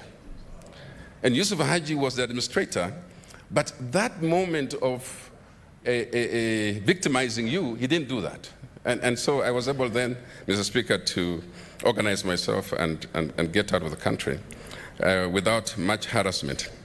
And so, Mr. Speaker, I just want to say that here is a man who had the authority even to order my arrest. He had the authority to do whatever he wanted to do, but did not use that against some of us. Also, Mr. Speaker, during that time, the Pokot community had been harassed very much in terms of military operations. Some of you are hearing about military operations now. This is something that was used quite a bit on the Pokot community. And Yusuf Haji, who was the PC at the time, really handled this thing in a very humane way. And although a lot of times the leaders were arrested, but he handled it in a very humane way. And so I remember him as a man who could actually give time to leaders and listen to leaders, even if those of us were branded badly at the time. And so, in respect of the question whether he owes me anything, absolutely nothing, and except gratitude.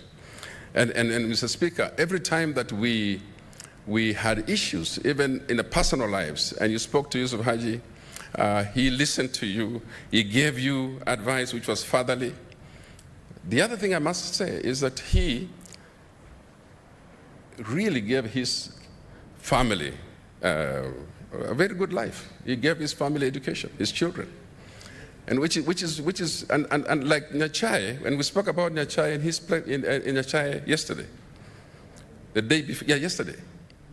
And Mr. Speaker, these were very young people. Nyachai being a PC at 32 years old, those are very young people.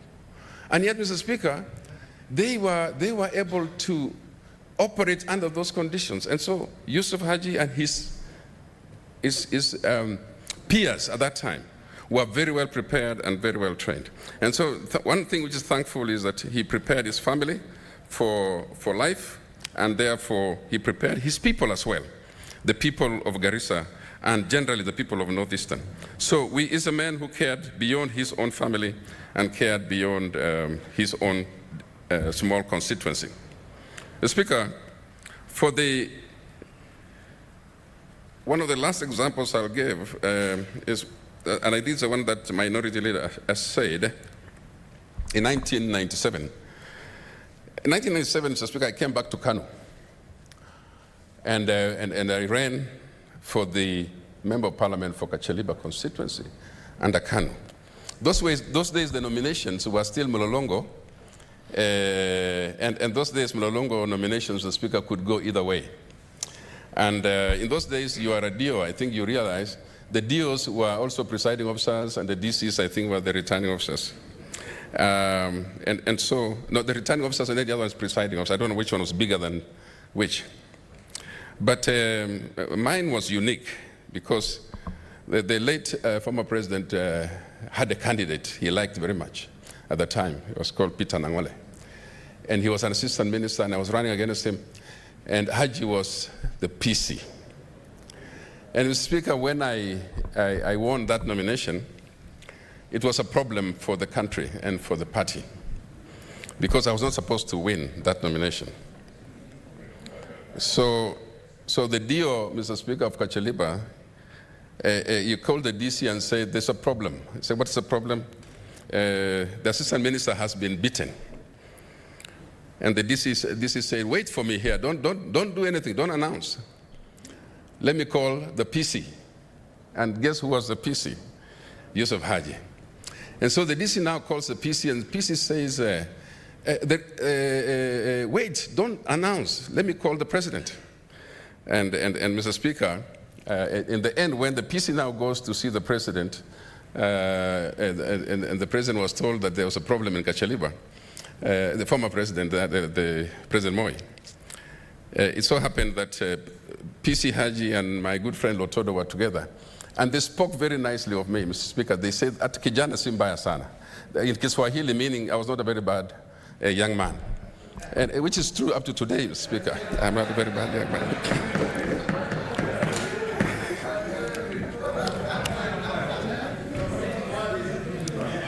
And so, Mr. Speaker, he was a PC, but he was a bit soft, and he understood how to put things. And so the result was announced, and the rest, Mr. Speaker, was history. I served as the MP for Kachaliba for the next 15 years, non-stop. So it was important that I speak very highly of a man who spoke very softly, but very strong and very, very powerful. What else can I say about this gentleman, Mr. Speaker? Apart from being a father figure, he also, Mr. Speaker, supported the political system. And I think, Mr. Speaker, if you look at our president today, Uhuru Kenyatta, if you look at the whole of yesterday, Mr. Speaker, dealing with the situation with Nyachai, and then later in the evening dealing with the situation with Yusuf Haji, Mr. Speaker, what we saw was a very emotional setting. And because Yusuf Haji stood very true and very faithful to the system and to the president, the current president. He was a father figure to him, and just like to me and others. And so, Mr. Speaker, we speak of a man who was true when he was in power, and even, Mr. Speaker, as a nominated member of parliament when he came. And you know, nominated members of parliament did not have much power, Mr. Speaker, but he was consulted more. And I think that's what led to his being elected to Ijara and then the following election. And so, Mr. Speaker, we give this opportunity for us to bring closure to losing a great friend and a great mentor and a man who stayed true, like my minority was saying, true to truth. One time, Mr. Speaker, when we were discussing the formula, he's used very, very strong words. And he said, I'd rather die than to compromise. Those are the words he used. It was very, very strong. And so, Mr. Speaker, for a man like that, it's a great loss, and yet, again, as my friend Minority Leader said, there is probably more where that came from, that stock. And so we wish the people of Garissa God's grace and protection, his family, especially, Mr. Speaker, some of his boys whom we know that they may be, Mr. Speaker, continue to keep the family together, and may God rest his soul in eternal peace. I thank you, Mr. Speaker, and I second.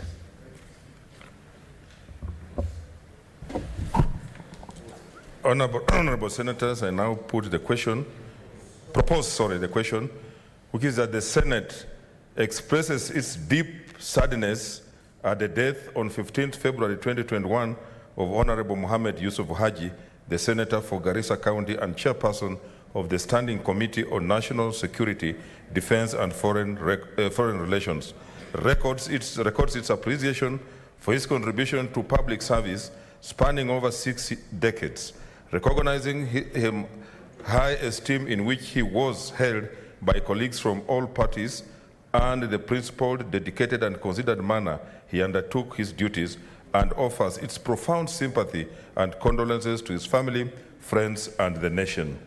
Senator Haniri.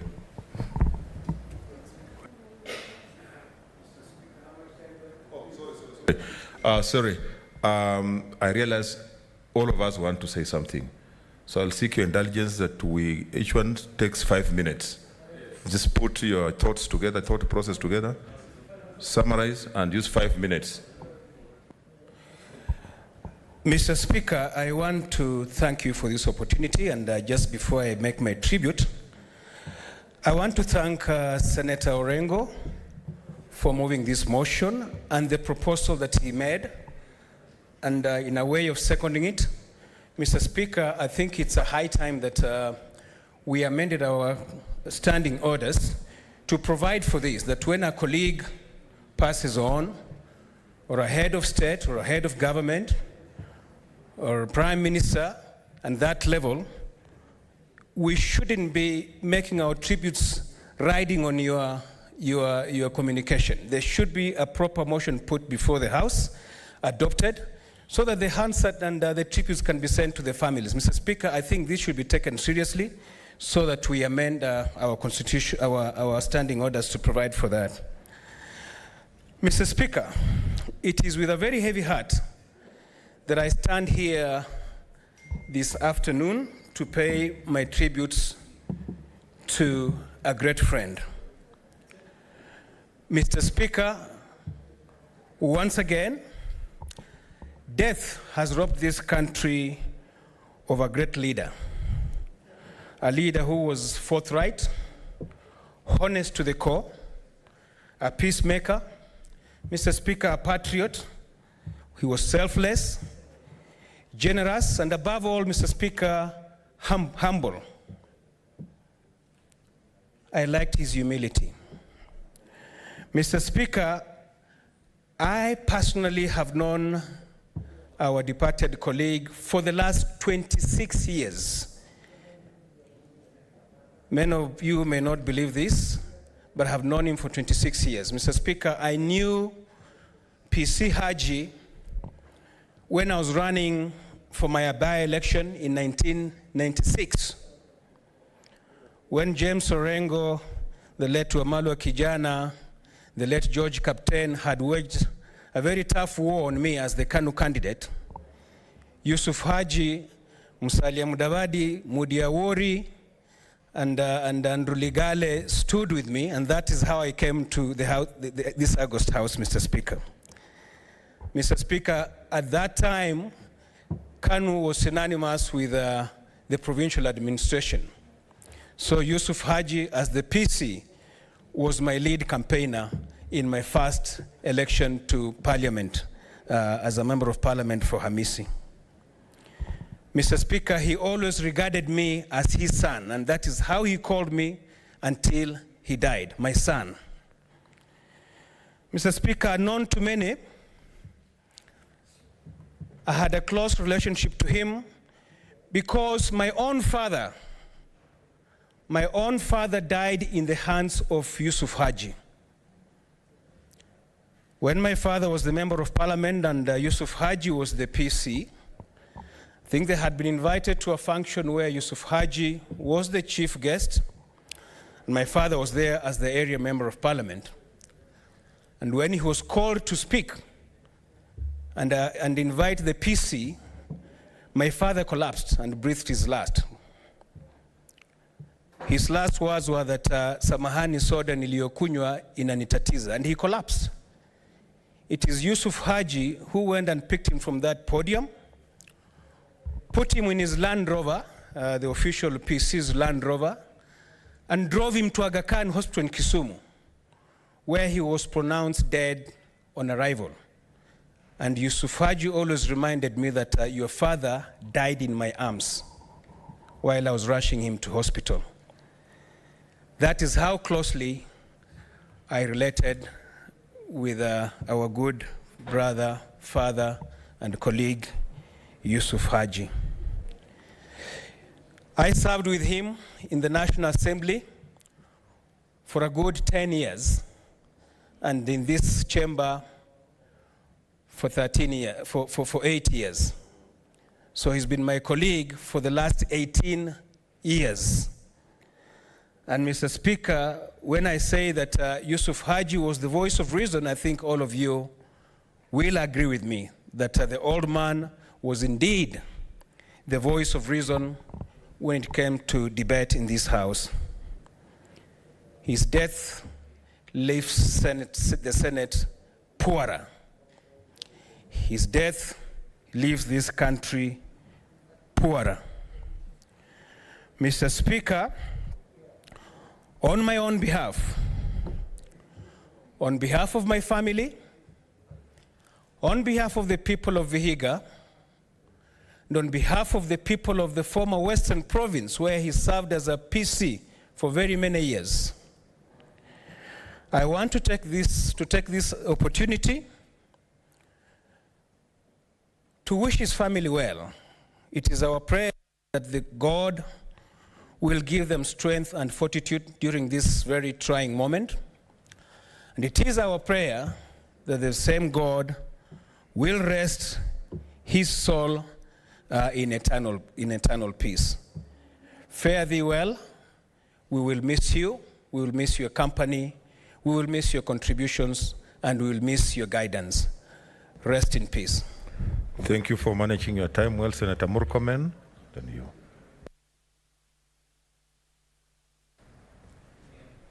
Mr. Speaker, I first start by thanking Senator James Orengo for coming up with this motion and for thinking through the motion, but even more importantly, for his very weighty contributions. Actually, Senator Orengo spoke today like the Orengo we know, Mr. Speaker, and I enjoyed every bit of his submissions. Mr. Speaker, I want to thank him for that. Number two is, Mr. Speaker, to eulogize our colleague, Senator Mohammed Yusuf Haji. Senator Mohammed Yusuf Haji had a very illustrious career, Mr. Speaker. Some of us who cannot speak in the same stature with Senator Orengo and others who just came to public service the other day, Mr. Speaker, we do not have the similar experience like you. But you know, Senator Yusuf Haji was the PC of Rift Valley, and when the word PC was synonymous to Haji for us who grew up in the Rift Valley. In fact, Mr. Speaker, when he left after 20-something years, Mr. Speaker, anybody else who came would be asked, who is the Haji of Rift Valley? Because it became synonymous to provincial commissioner's position. And Mr. Speaker, I'd like to say here that, Mr. Speaker, I was so privileged and honored to, in my young years, to be able to interact and work with Senator Yusuf Haji from the time I came to this chamber in 2013. I found, Mr. Speaker, that despite the position and experience, Mr. Speaker, and the age, there was no one who was more respectful to authority, Mr. Speaker, than Senator Haji. Senator Haji, if he was a member of your committee and you are the chair, you knew for sure that you have a loyal member of your committee. Mr. Speaker, when I came into leadership as the deputy majority leader, Senator Haji gave me maximum support and gave us who are in leadership maximum support.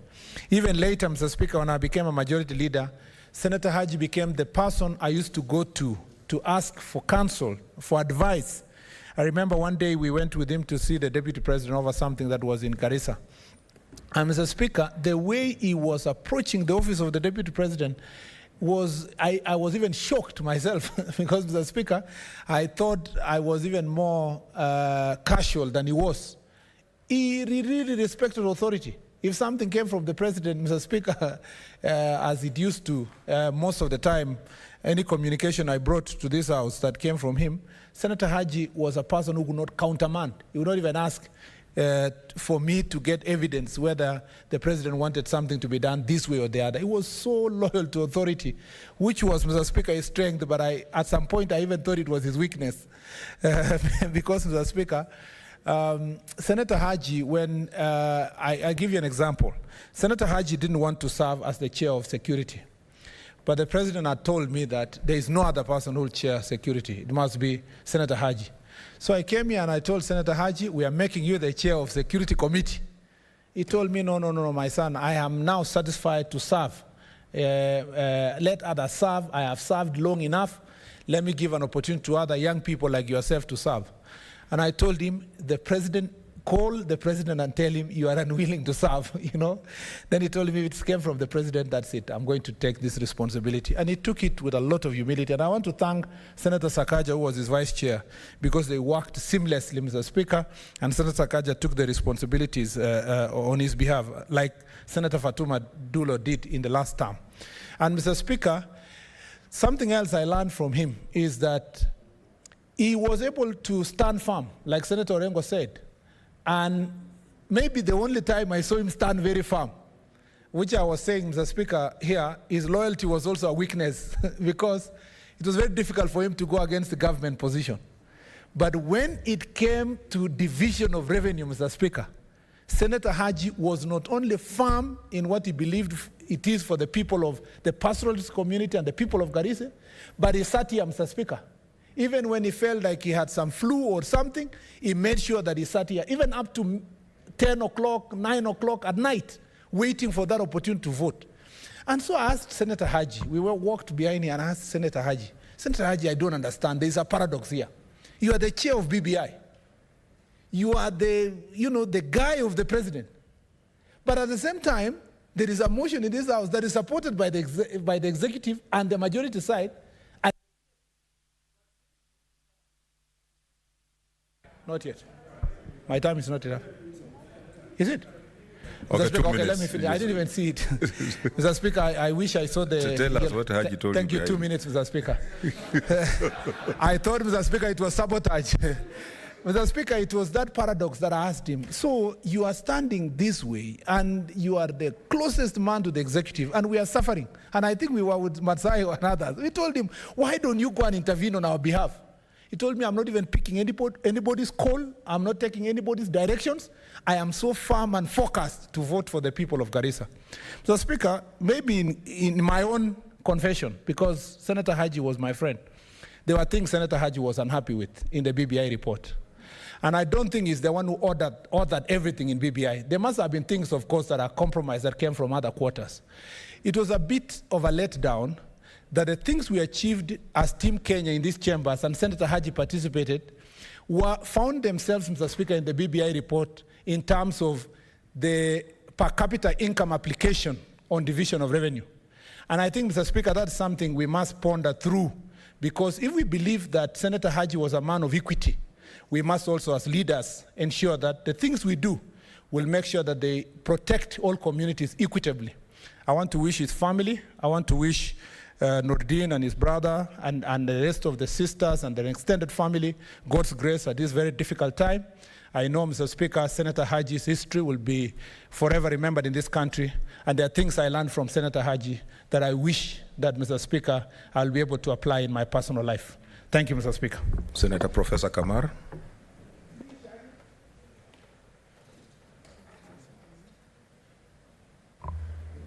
Thank you, Mr. Speaker, for giving me an opportunity to join colleagues in expressing my deepest sadness at the death of our colleague, Senator Yusuf Haji. Mr. Speaker, I want this House to know that I have known Yusuf Haji maybe for the longest time. I have known Yusuf Haji since 1983.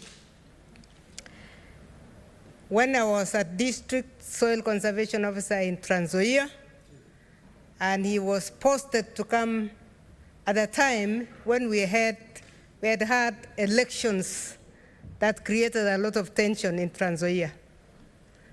When Senator Yusuf Haji joined us in Trans Nzoia, he called a meeting of heads of department, and being a district soil conservation officer, I was in that meeting. And this young administrator was completely different. He told us we must work, we must serve. At the time, Mr. Speaker, there was this district development committee that was being used to develop the county, the districts.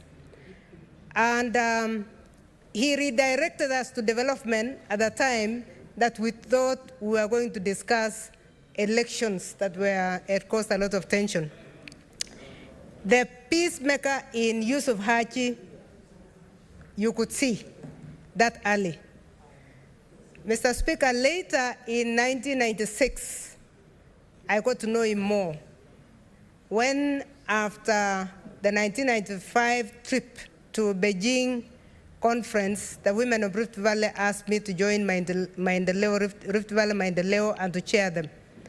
I wasn't sure I was going to be able to deal with being in the university and chairing women, because it was the concept of women leadership was not clear in my mind. So I went to Yusuf Haji's office. He was then the PC. And Mr. Speaker, he advised me from day one. One of the words that Senator Murkomen has used is what Yusuf Haji used directly to me. And he said, the first thing, you have come from the university, first things first. Respect for authority cannot be compromised in life.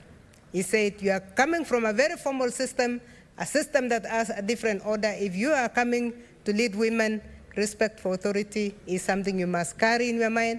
Honesty is the other, and listening is an art in this leadership.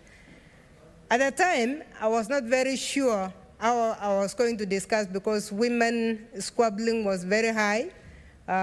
You'd have women from one district complaining over issues of a nature that would disrupt, in fact, the very organization of Maendeleo ya Wanawake. But he did something that was even more unique. He told me to avoid all these things as you are learning, use my boardroom for your meetings.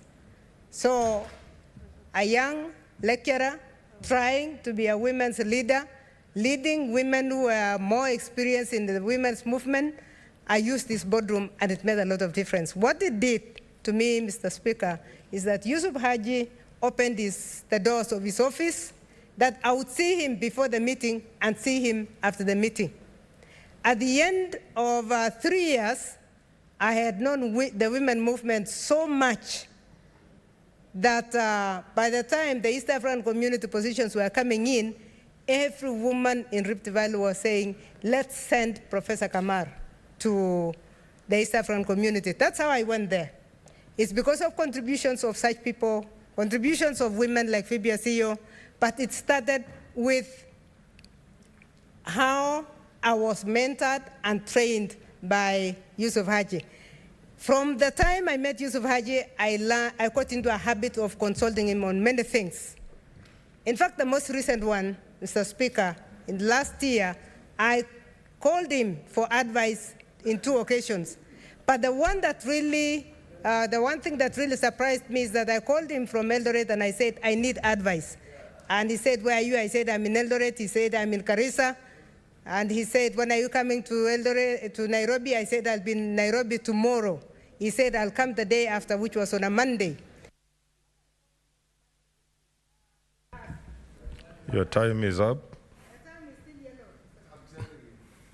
The button, now that you are the one who will be controlling the time, 1 minute. Mr. Speaker, I just want to wind up with that one, Mr. Speaker, that he said something that really touched me and it will always touch me forever. He said, where are you? And I said, I'm at home. He said, can I come and see you at home? I said, no, I'm coming to see you. That was amazing, because this is somebody who would go to any length. If you are in a problem or if you are in a situation that you needed him, he would even come to you. May the Lord rest his soul in eternal peace. I sympathize with the family, and on behalf of myself, my family, and the people of Wasingishu and Rift Valley, where he served for a very long time, I want to say Paul to the family. Thank you, Mr. Speaker. Senator Silva Kasanga.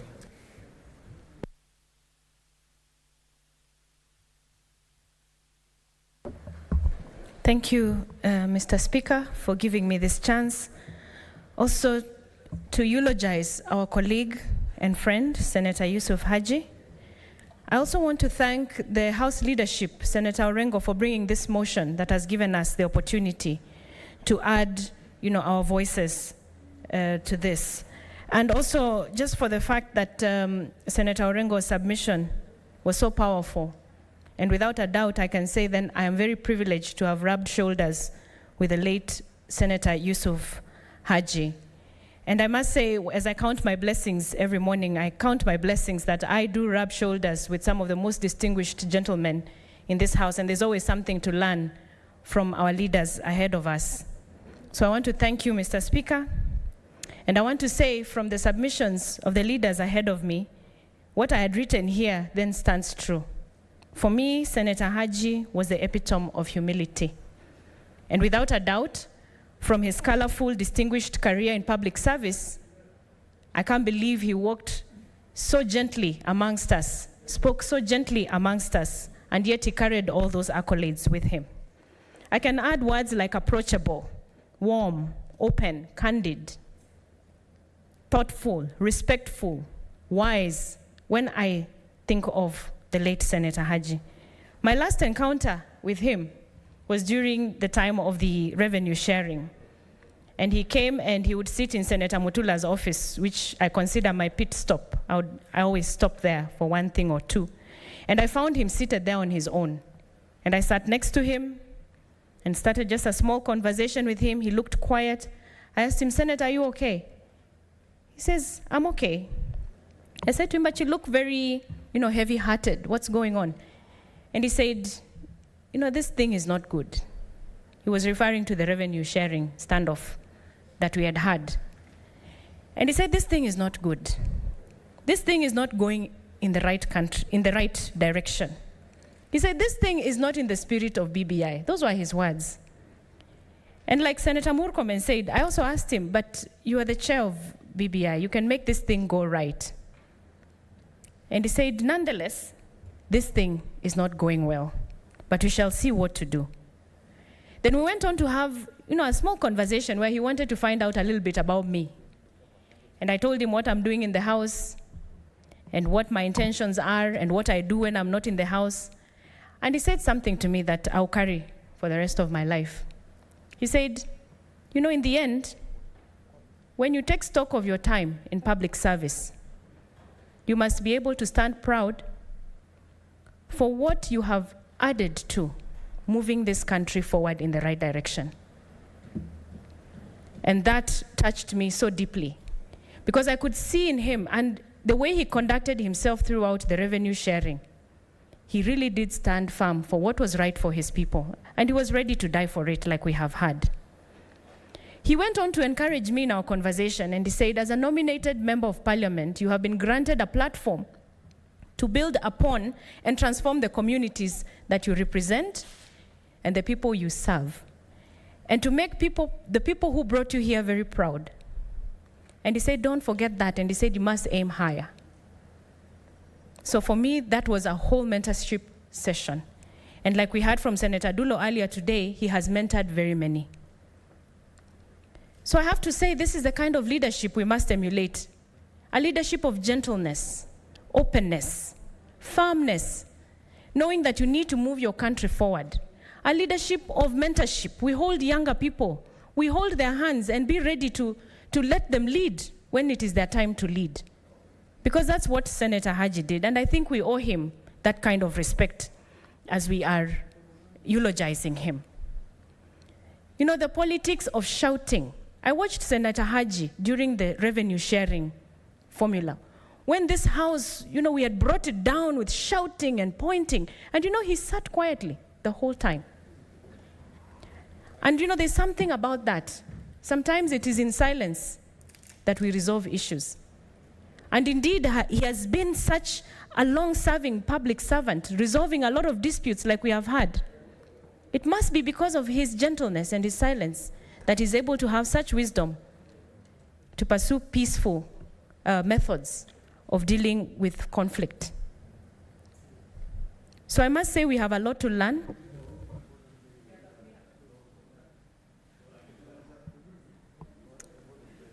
Thank you.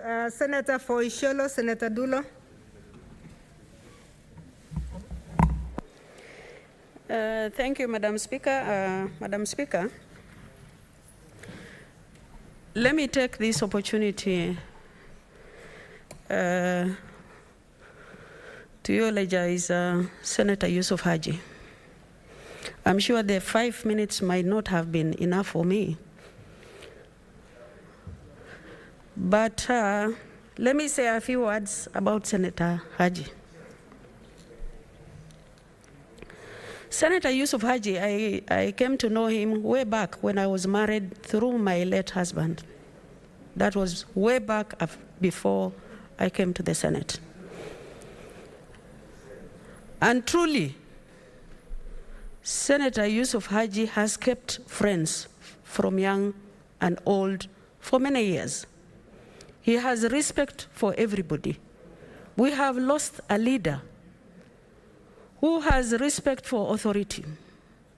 Senator Yusuf Haji, I served under him as a vice chair in the last Senate. And in the last Senate, Security Committee had a lot of issues. It's not like now, where we used to have 10 questions on the floor of the House every day. But Senator Yusuf Haji said, since you are young and you are there, I don't have to be in that House to respond to those issues. You should do that. And really that gave me a lot of profile as far as a young politician or a new politician in the House was. And that is how I became a senator for Isiolo, because of the profile that I've made in this House. Senator Yusuf Haji,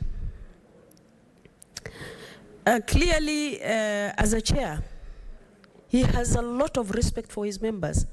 I remember we used to travel with him, and the late Gigi Karaoke. And in that committee, we were with Senator Orengo, Wetangula, and so many other senators. But you will find every morning, because of his discipline, Senator Haji is on the table of breakfast by 7 a.m. And by the evening, he will make sure that he has bought all his members lunch. Dinner. We used to travel so many countries. I remember one time we traveled to Malaysia, then from there we went to Indonesia. They used to crack old men jokes, him and Gigi Karaoke, about elderly women and elderly men. Which means, in as much as he's humble, you will see sometimes he will crack very many funny jokes. And he's a company that you can easily enjoy. Senator Haji has really mentored myself and so many others. And if you can see what happened yesterday, and even before then, actually when he fell sick, he told me he fell in the bathroom. And when he fell in the bathroom, he actually had his bones cracking. And the only person in the house was the wife. When she came running, he told her, don't come near me because you're also going to fall. He told the wife, go and get security so that they can lift me up. So that is how Senator Yusuf Haji is responsible. Even when he was sick in Aga Khan, because of COVID, he never allowed anybody to come and visit him. Because he says, you must take care of yourselves. Madam Speaker, I would request if I can be added 2 minutes, please, if you don't mind. When he recovered and he went back home, I used to visit him with my children. He could sit down, those girls, I have 2 girls, and really talk to them. I know you are mother, I know you are father, you must be this, you must be that.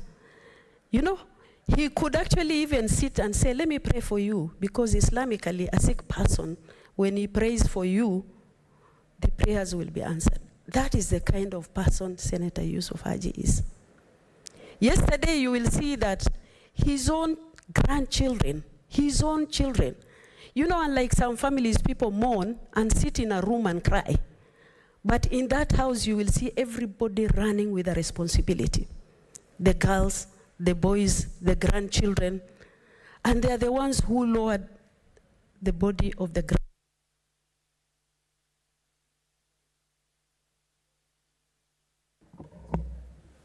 Okay, give another 2. Just 2 minutes. So, Madam Speaker, Senator Haji is a great man. He's somebody that we will never forget. And he's somebody this country will never get.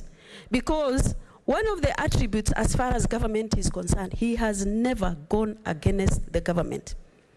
I remember he used to call me in my language, Intalguda. Intalguda means msichana mkubwa. Yeah? Clearly meaning that he was respecting the authority.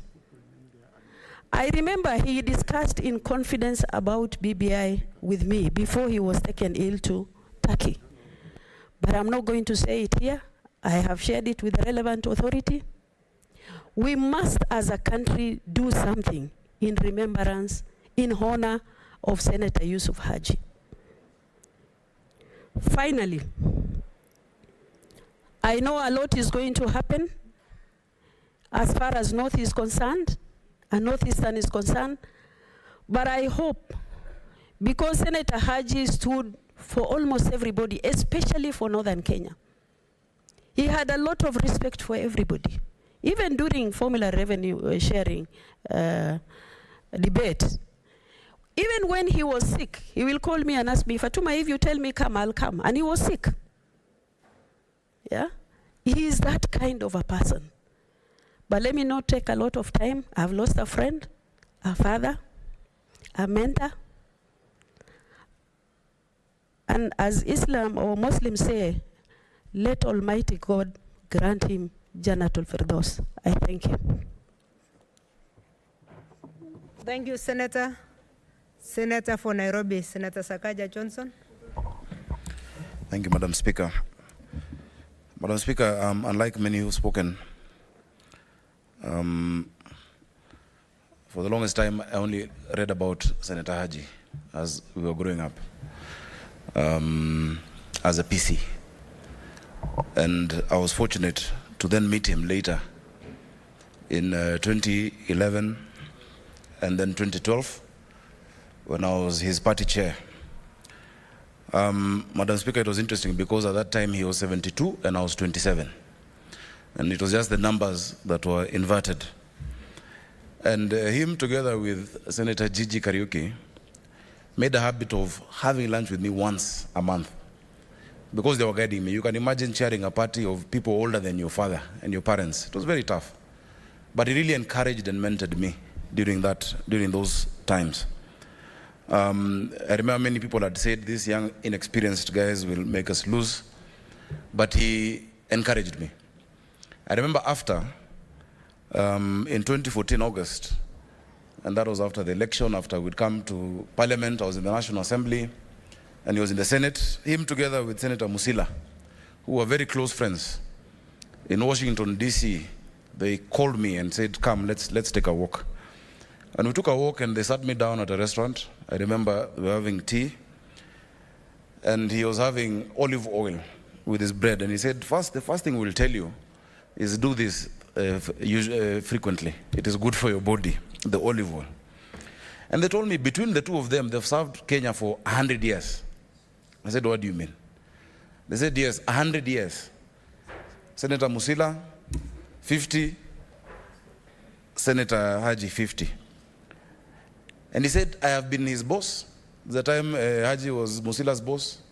And then Musila has been his boss after. When he was minister, he was the assistant minister. And told me these things change. Sasa we kijana, in quotes, let me tell you, tell your fellow young men in parliament to stop going fast. There is no speed. It is not a race, it is not a sprint, it's a marathon. Hold your horses. I got a lot of advice in the subsequent years from him, and also with the late Gigi, who I also thank so much for that mentorship. Later we met here in the Senate, and as Senator Murkomen said, Senator Haji had refused to chair a committee of security. But he was told that he has to chair it. but he was told he'll be given a helper. And that is why I was the only person who's the chair of a committee and a vice chair. He was told, don't worry, kuna kijana mdogo, in quotes, sorry, I'm using Swahili, who will do the running around for you. And you remember when Senator Haji was busy with BBI, I literally had to run 2 committees for close to 2 years. Madam Speaker, Senator Haji was trusting. He allowed me the leeway. He encouraged me. If even the times when I was chairing and he would come, yet he's a chair, he would tell me later, you know, change that. But in private, he would never admonish me in public. And I've learned a lot from him. He was very humble. He was very stylish with his Ray-Bans, goggles, and his white trousers. You know, even at his age, he had a good fashion sense, you know, in his white suits. Madam Speaker, I just want to say that we have lost a father, a friend, a mentor. And I want to encourage the older politicians here. Please, a candle does not lose its light by lighting another candle. Mentor other people, hold their hands. As I finish, I just want to reiterate that indeed, even when you had to take a stand on the revenue formula, and he'd come here at 1, despite being unwell, and sit and wait for 2:30, that it was not easy for him or for us, for many of us to go against what we felt the president wanted. But we did it with humility. We did it by being steadfast, and I'm sure ultimately people came to understand. It's not something to be proud of that we went against. It's not about going against. And he told me, you know, when you're doing the right thing, don't worry about people misunderstanding. If your conscience is clear and your heart is right, do it. They will understand later. On behalf of the people of Nairobi and my family, may his soul rest in peace. Thank you. Thank you, Senator. Senator Kirinyaga Ibrahim? Amanda, okay. So the next one is Senator Mohammed Mohamud.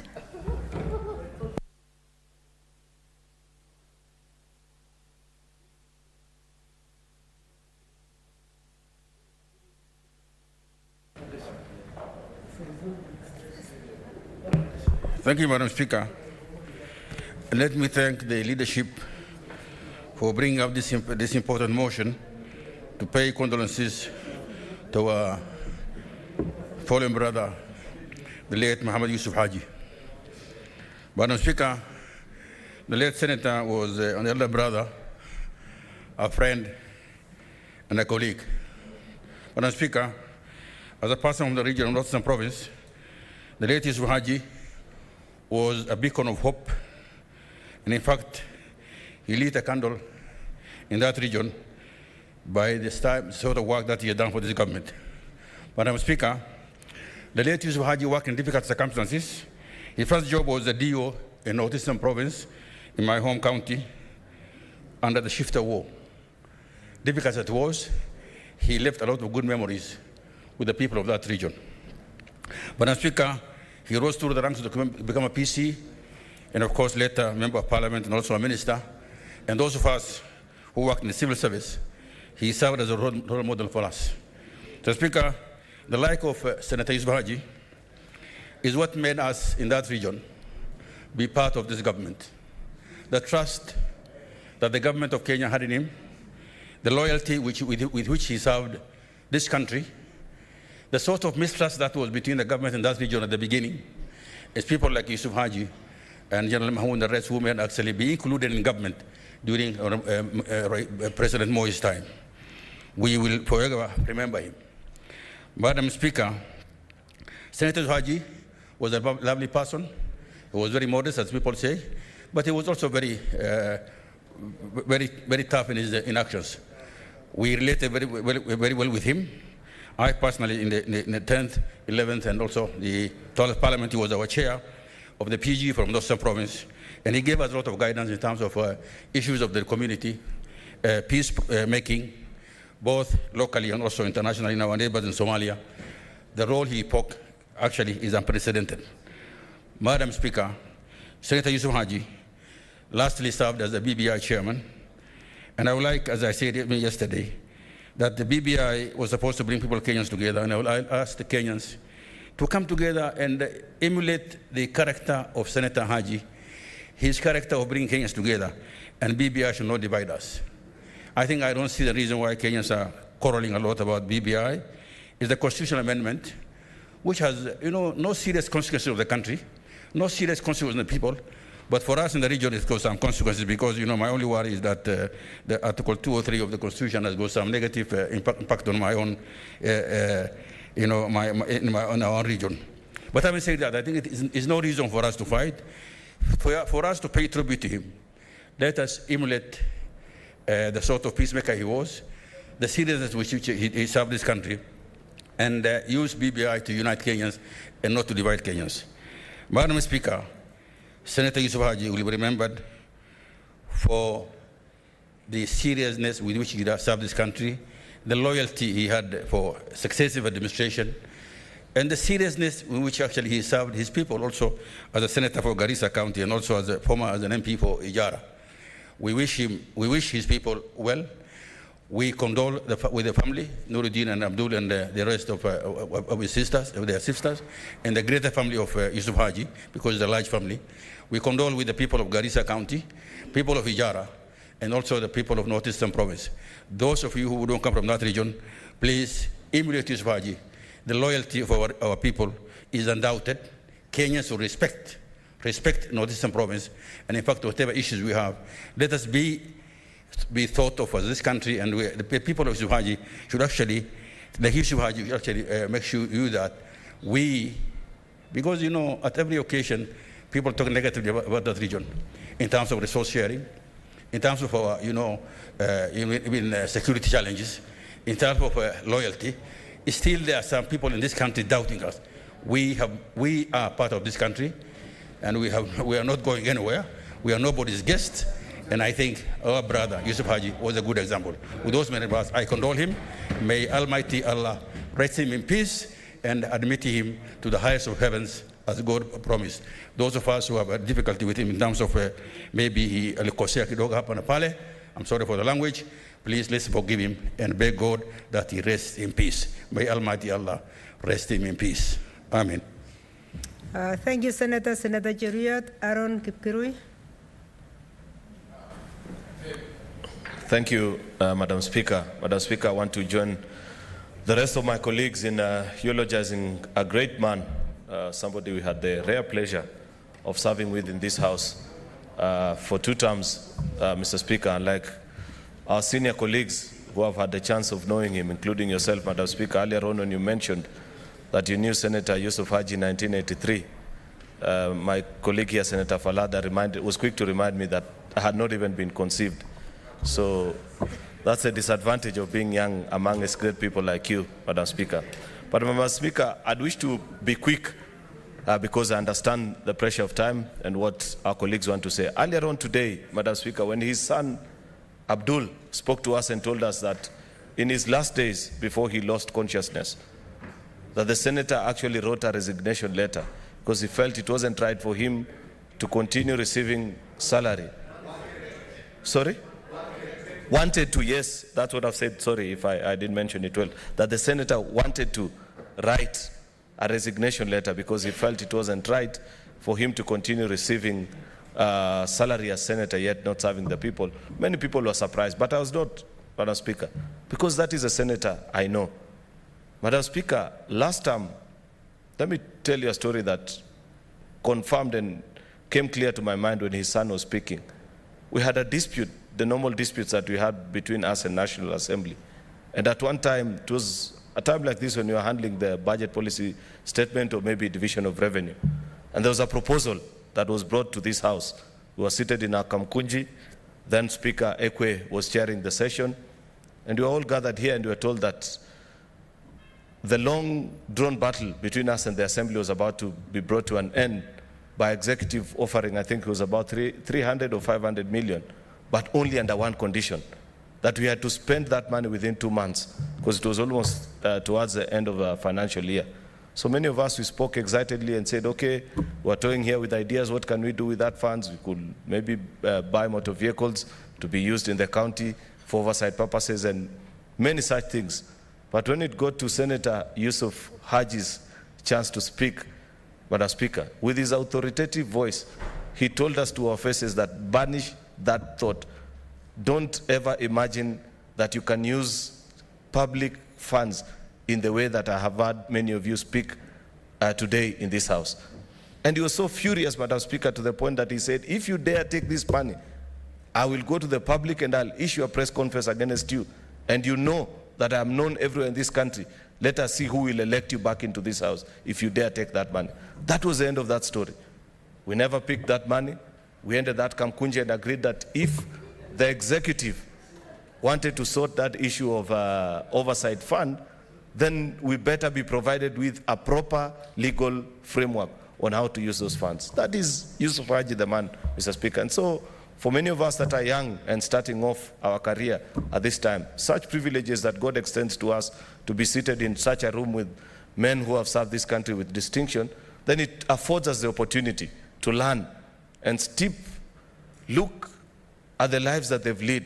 At times such as this, when we are reflecting and hearing testimonies and tributes from people who have known them throughout the decades and know that indeed it is possible to serve your country with distinction and stand firm even amidst all the difficulties that you may face. So on behalf of the people of Kericho, Madam Speaker, where he served as our PC, being part of the greater Rift Valley those many years. Many times you go to functions, Madam Speaker, and I say this not because he's no longer here, but I have said this to him many times, that when you meet elderly people who served with him either as chiefs or as DOs, they'll always, on their parting shot, one of the things they'll tell you is that please pass regards to Bwana PC, because to the best of their knowledge, they never knew any other PC. The PC was Yusuf Haji, and Yusuf Haji was a PC to them. They'll pass their message of condolences. So therefore, this afternoon, Madam Speaker, on behalf of such men who are still alive, who served with him and come from the county of Kericho, I do pass their condolences also to his family. May God rest his soul in eternal peace. May it be a great lesson to us, especially the young leaders that are starting out their lives in public life. Serve with distinction like Mzee Haji did. Thank you, Madam Speaker. Thank you, Senator. Senator Masitsa Naomi Shionga. Thank you, Madam Speaker, for giving me this opportunity to eulogize our Senator Yusuf Haji. Madam Speaker, let me start by saying that it is with great sadness and a numerous sense of shock that I learned the death of Senator Haji yesterday. Indeed, it is true that the hour of death cannot be forecast, and we imagine it to be in a distant future. Madam Speaker, when I stand here, to me yesterday was a dark day, and it gave me a lot to think about our senator, whom I had known for the last 3 years, but I had heard of him since I was a child over the radio and other channels of media. Madam Speaker, in Senator Haji, as others have said, in him you would see a father figure. In Senator Haji, you would see an advisor. In Senator Haji, you would see a peacemaker, a mender, and an all-round man. When I look at, or when I went to his house today, it reminded me of the last moment that we shared with him when we were walking to this Senate, and we shared light moments. And his phone, I can say it rang. And when it rang, I asked him, where have you gotten this new model phone? And he told me that if you live and age well, you'll be loved by your generation. And the answer is simply, he told me that I was bought this phone by my grandchildren. What a wonderful answer that he gave me. And to the rest of us that have remained behind, Senator Haji was the chair of BBI, and he has not lived to see the fruits of BBI.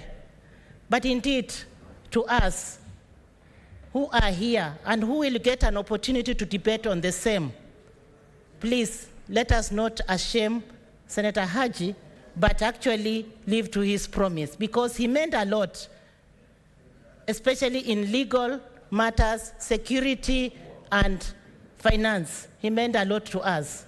So I just want to say that my condolences to the family of Senator Haji, and let us live to pray for his soul so that God continue blessing his soul until we meet again. Madam Speaker, I want to finish by saying that my prayers to this Senate, we have lost 3 now, and we do not need it anymore. Enough is enough. Let God hear our prayer. Thank you, Madam Speaker. Thank you. Senator Auta Frederick Otieno Kisumu. Thank you, Madam Speaker. Madam Speaker, I stand here with a very heavy heart and sad because Senator Yusuf Haji is no longer with us. Yesterday morning was a dark day for me, Madam Speaker. It was a dark day because, as you know, Senator Haji was the chair of the National Security, Defense and Foreign Relations, and during the elections of our committee, he stood with me and advised the people who are members of this committee to elect me unopposed as his vice chair. And so I've been really looking upon to work with him. But unfortunately, his death now leaves me in wondering what God had planned between me and Senator Yusuf Haji. Senator Yusuf Haji, we met in National Assembly. And as you know, when I came to National Assembly, we've been in what we call the opposition side. And I had resisted everything in the name of the government, all the bills that would come at that time. But because of his demeanor, he's such a peaceful man, and a man who loves people would always approach me and tells me, the young man, I know you have a long way to go in politics, but I want you to understand that there is a government, and government is the final authority. That time I could not listen to him, and I was known in that parliament throughout my 2 terms in the National Assembly as a man who'd resist anything, whether it is a bill, whether it is good. And therefore, that brought me to wonder when God brought us together in this house, for a man who has known my track record and somebody who might not be able to respect the authority, and especially the government, to decide to be his vice chair and advise the entire committee members to vote for me unopposed. And therefore, I interacted with him, and he was telling me why the government must be respected. And he told me a lot of stories throughout his life when he served as a public servant diligently throughout his life, that he has always respected the government. And I told him my story, that when I came to politics, I thought it was going to be a bed of roses. But what I met in Parliament was like being in the somewhere in the dungeons of devils in a house. And therefore, it's a man who is my mentor. He wanted me to reform and be able to learn that I can work with the government, despite all what I've gone through. And therefore, you'd advised me as his vice chair, because when we started working with him, he started ailing a little bit. So most of the time he was not chairing, I was chairing. But I remember, because I could see my time there, will add me 1 minute. I remember one day when we had a problem here in the House, when 3 of our senators were arrested, and he was away. Then he told me, remember, I told you the government, the system is always supreme. And therefore, as you chair that meeting, you must chair it in camera. And don't even tell any story. Just share it in camera, and the rest will be able to work out with the cabinet secretary. And I had a lot of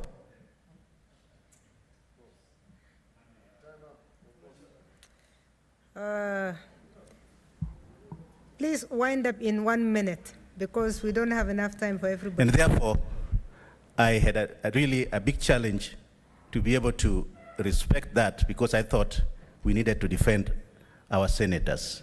But I remember what he told me, and therefore I did exactly what he told me. And when we came in this house, I would remember Senator Murkomen, and they all, they really busted me. But I want to thank him for being a friend, and as somebody who looked at my heart and thought I could be changed to be a responsible leader who will also always respect the authority. And his last breath, Madam Speaker, we had organized this week to go and see him, but unfortunately that never happened. And therefore, I want to assure him that I will be instill that committee, and I will remember his words to respect the government of the day. May God rest his soul in eternal peace. Amen. Thank you, Senator Stewart Matsayo.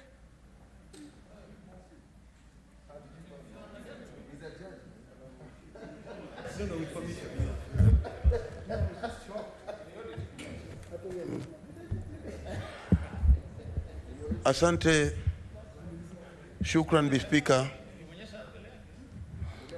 Bi Speaker, kwanza nataka kujiunga pamoja na ndugu zangu maseneta wenzangu waliotangulia kutoa rambirambi zao, na vile vile kutoa pole yangu kwa familia ya mzee Haji.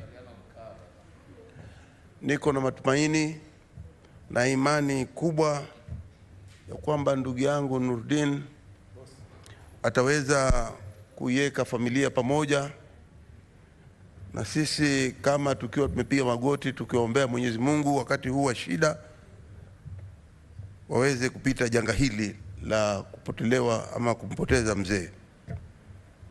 Kule nyumbani tunasema mti mkubwa ukianguka vifaranga vya ndege babaika, havijui vitakwenda namna gani. Lakini na imani ya kwamba familia ya mzee itakuwa pamoja wakati huu mgumu, katika sasa hata siku zijazo. Mimi pia na familia yangu nataka kutoa rambirambi zangu kwa familia ya mzee Haji. Mzee Haji kwangu mimi alikuwa kama babangu. Mzee Haji kwangu mimi alikuwa kama rafiki wa karibu sana. Mzee Haji alikuwa mwandani wangu. Yako mambo mengi sana ambayo tuliongea kama mwandani wangu, ambayo yalinipatia faida sana, vile ambavyo nimejiendesha mimi mwenyewe katika bunge hili la Senate katika mihula hii miwili. Nakumbuka mzee Haji alikuwa mtu wa msimamo kabisa, hususan katika upande wa ugavi wa fedha wa pesa zile tunazopigania hapa ndani ya Senate ili ziende katika serikali zetu za ugatuzi.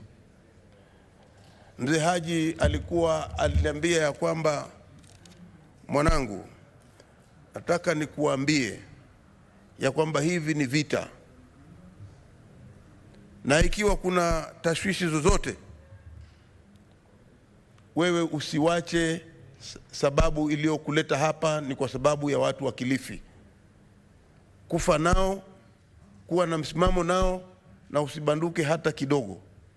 Kwa hiyo jawabu kama hilo liliweza kunipatia nguvu sana, na ijapokuwa tulionekana kama ambao sisi tunakosa kueleweka, lakini ilikuwa ni kwa sababu ya kuchukua msimamo, na hususan tukiangalia zaidi, ikiwa mzee Haji anaweza kuchukua msimamo kama ule, itakuwaje sisi wengine kama vifaranga tusiweze kuchukua msimamo?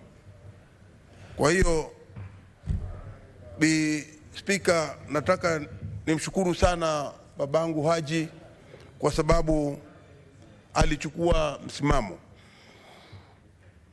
Kwa ndugu zangu wa Ijara na wa Garissa,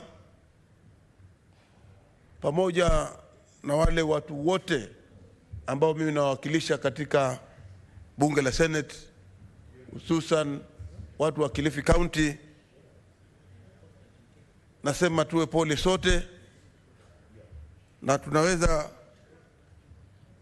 kumwombea mzee Haji, japokuwa roho zetu ni nzito sana kwa wakati huu, na kusema tu ya kwamba sisi tulimpenda sana mzee Haji, lakini Mwenyezi Mungu alimpenda zaidi. Sisi bora tu ni kupiga magoti na kuweza kumwombea mzee Haji, familia pamoja, na sote tunajua kwamba hii ndio njia ambayo kila mtu anaenda.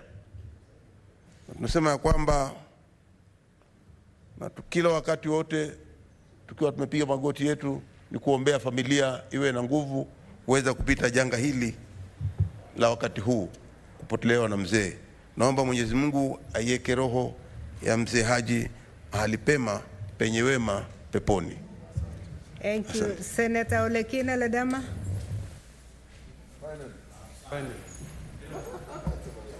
We are following the order, senators, the way it was. Can I get the mic? Madam Speaker, I rise to support the motion. The Senate expresses its deep regret and sadness at the untimely death of Senator Mohammed Yusuf Haji of Garissa County. Madam Speaker, the people of Narok County, whom I represent here, recognize him as a person who defended their rights, as a pastoralist, and offers their sympathy and condolences to his family, friends, and the people of Garissa County. Madam Speaker, I would also like to thank the mover of the motion, Senator Orengo, for the historical motion which allows the Senate of the Republic of Kenya to place on record my profound grief and that of my colleagues after the loss of our friend and our colleague. Madam Speaker, Senator Haji was a big man. In fact, when I was listening to the message of condolences from my colleagues, I remembered an incident that happened way back in 1988 when his car broke down on the road and he sought to get a lift from an electrician. And when the electrician did not give him the lift, the electrician ended up being arrested, jailed for 3 months. But that just shows you what loyalty really means and what it means when you're working for a government, the thing that you have to do. I would joke with him about those things. And having said that you have to respect the government of the day, I wouldn't even fault him for that occasion. He was a man with a great heart, Madam Speaker. I remember talking to him about the challenges in the Mao forest. And I remember one day I said to him, my friend, I've seen something closer to your name as one of the beneficiaries of the forest. And he said to me, let me go check and I'll let you know. When he went and he checked, he came and said, yeah, maybe there's something like that. You know, but we'll see what we can do. Madam Speaker, in our day-to-day exchanged inside and outside Parliament. We may not always live to the expectations of everyone, and particularly people of the opposing sides. But we must always be able to respect the integrity and the position of every member. In fact, Madam Speaker, I can say that during the time when we were debating the revenue share, these sentiments that we are all expressing here characterize the kind of leader that the deceased was. He's a person who respected the government of the day, but when it came to respecting the will of the people, and particularly the pastoralists, he stood firm and he said, I will forever fight for our people to be able to get resources. That was a friend. And Madam Speaker, I always say a friend in need is a friend indeed. Our counties were losing money. He came together, we all came together, and we made sure that we fight for what we believe in. Madam Speaker, in that spirit, I would like to end by saying this. I hope that the proponent of BPI will remember that aspect of the revenue share that the late fought so hard for, so that it does not continue dividing this country, and for all of us to be able to move together.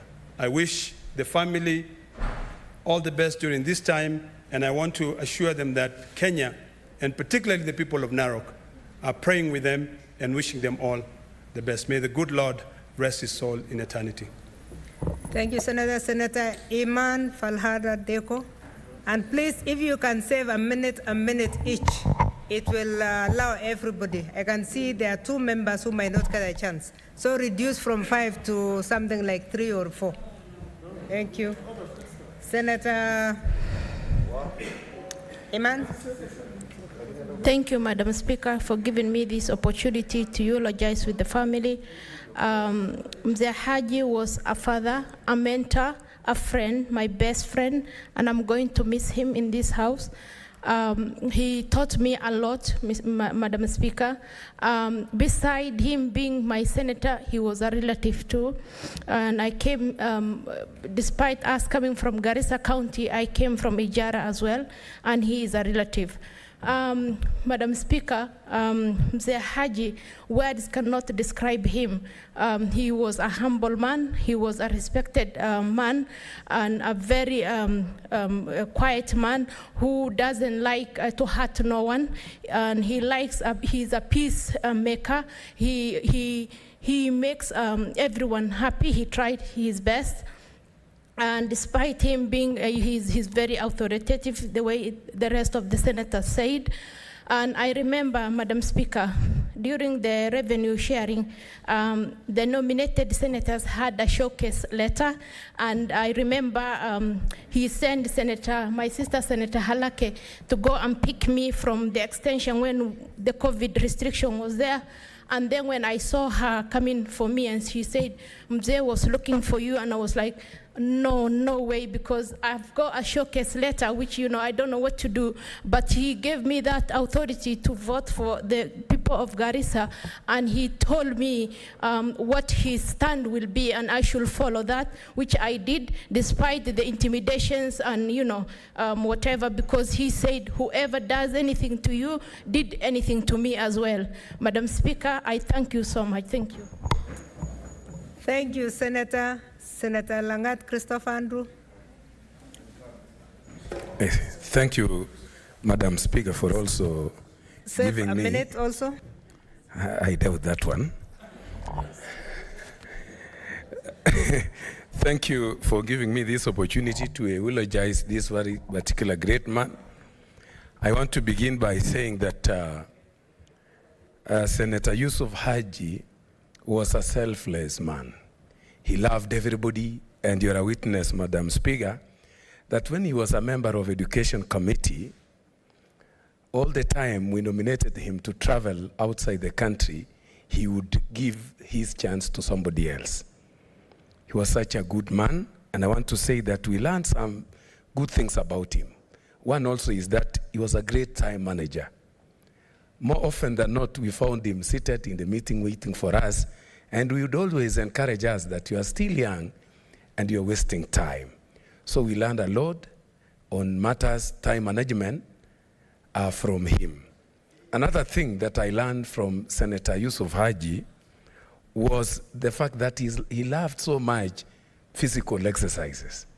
I remember when we were in Mombasa one time on a conference, that every morning you would find him working, and he would tell us that it was his routine to walk 10 kilometers every morning.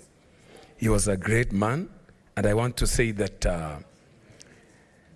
I want to concur and support what the president did in Kisii by renaming Gusii Stadium Simon Nyachae Stadium.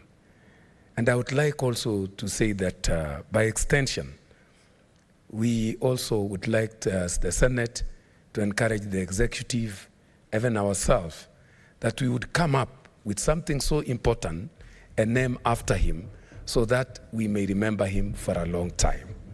So the Karisa people, the people from the Northeastern, I would like to urge you, and even us in Rift Valley. Remember, he is the longest serving VC in Rift Valley, who served diligently and gave most of us an opportunity to realize peace in the Great Rift. If the assembly of Nakuru County would also come up with something, even a very good street, and named after him, our children in future would ask who was this man, and we shall be able to narrate to them that there lived a great man by the name Yusuf Haji, that his achievement actually are so great that needs to be remembered for a long time. Lastly, Madam Speaker, remember, one time as Jubilee senators, we went to State House to request for oversight funding, and he was the man whom we had nominated to represent us. Though we might not benefit because of the time, I would like to request the executive to honor that oversight funding on behalf of this man who was requesting on our behalf. May his soul rest in great peace, and may his soul live forever in the hands of Almighty God. Thank you, Madam Speaker. Thank you, Senator. Senator Mbogo, George Ochila Ayako, please save 2 minutes for us.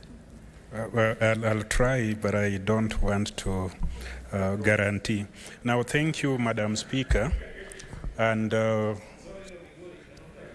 thanks to leadership for bringing this motion. This is a very important motion. Madam Speaker, you have noticed lately the bad manners politicians have in funerals, where they pretend to be going to condole with families. They pretend to be going to mourn with friends and those who are gathered to give a dignified send-off to their beloved ones. But they fight, they abuse one another, and they do such things. So for the leadership to have thought of this opportunity where we can somberly and where we can, in a very dignified way, speak about our colleague, I think this is something that deserves an accolade and should be part of the tradition here. Madam Speaker, I want to say two things because many things have been said. But before I say them, I want to bring my condolence and the condolences of the people of Migori. They knew Senator Haji.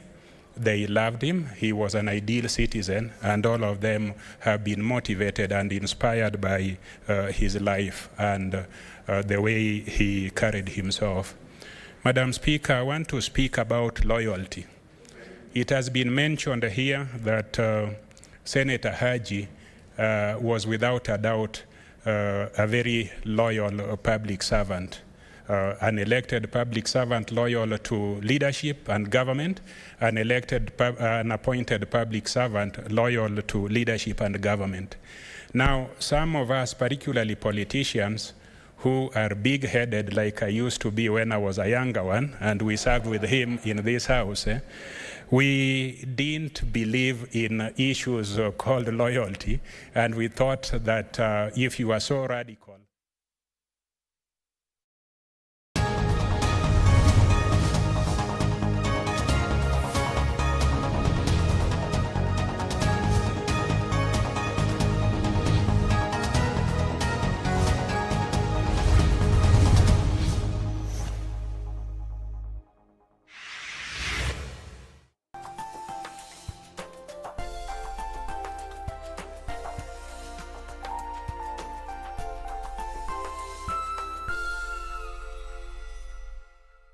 Malaria ni ugonjwa hatari sana unaoua watu wengi hapa Kenya. Japo kuko na korona, hatari ya malaria bado iko. Mtoto huyu alikuwa na joto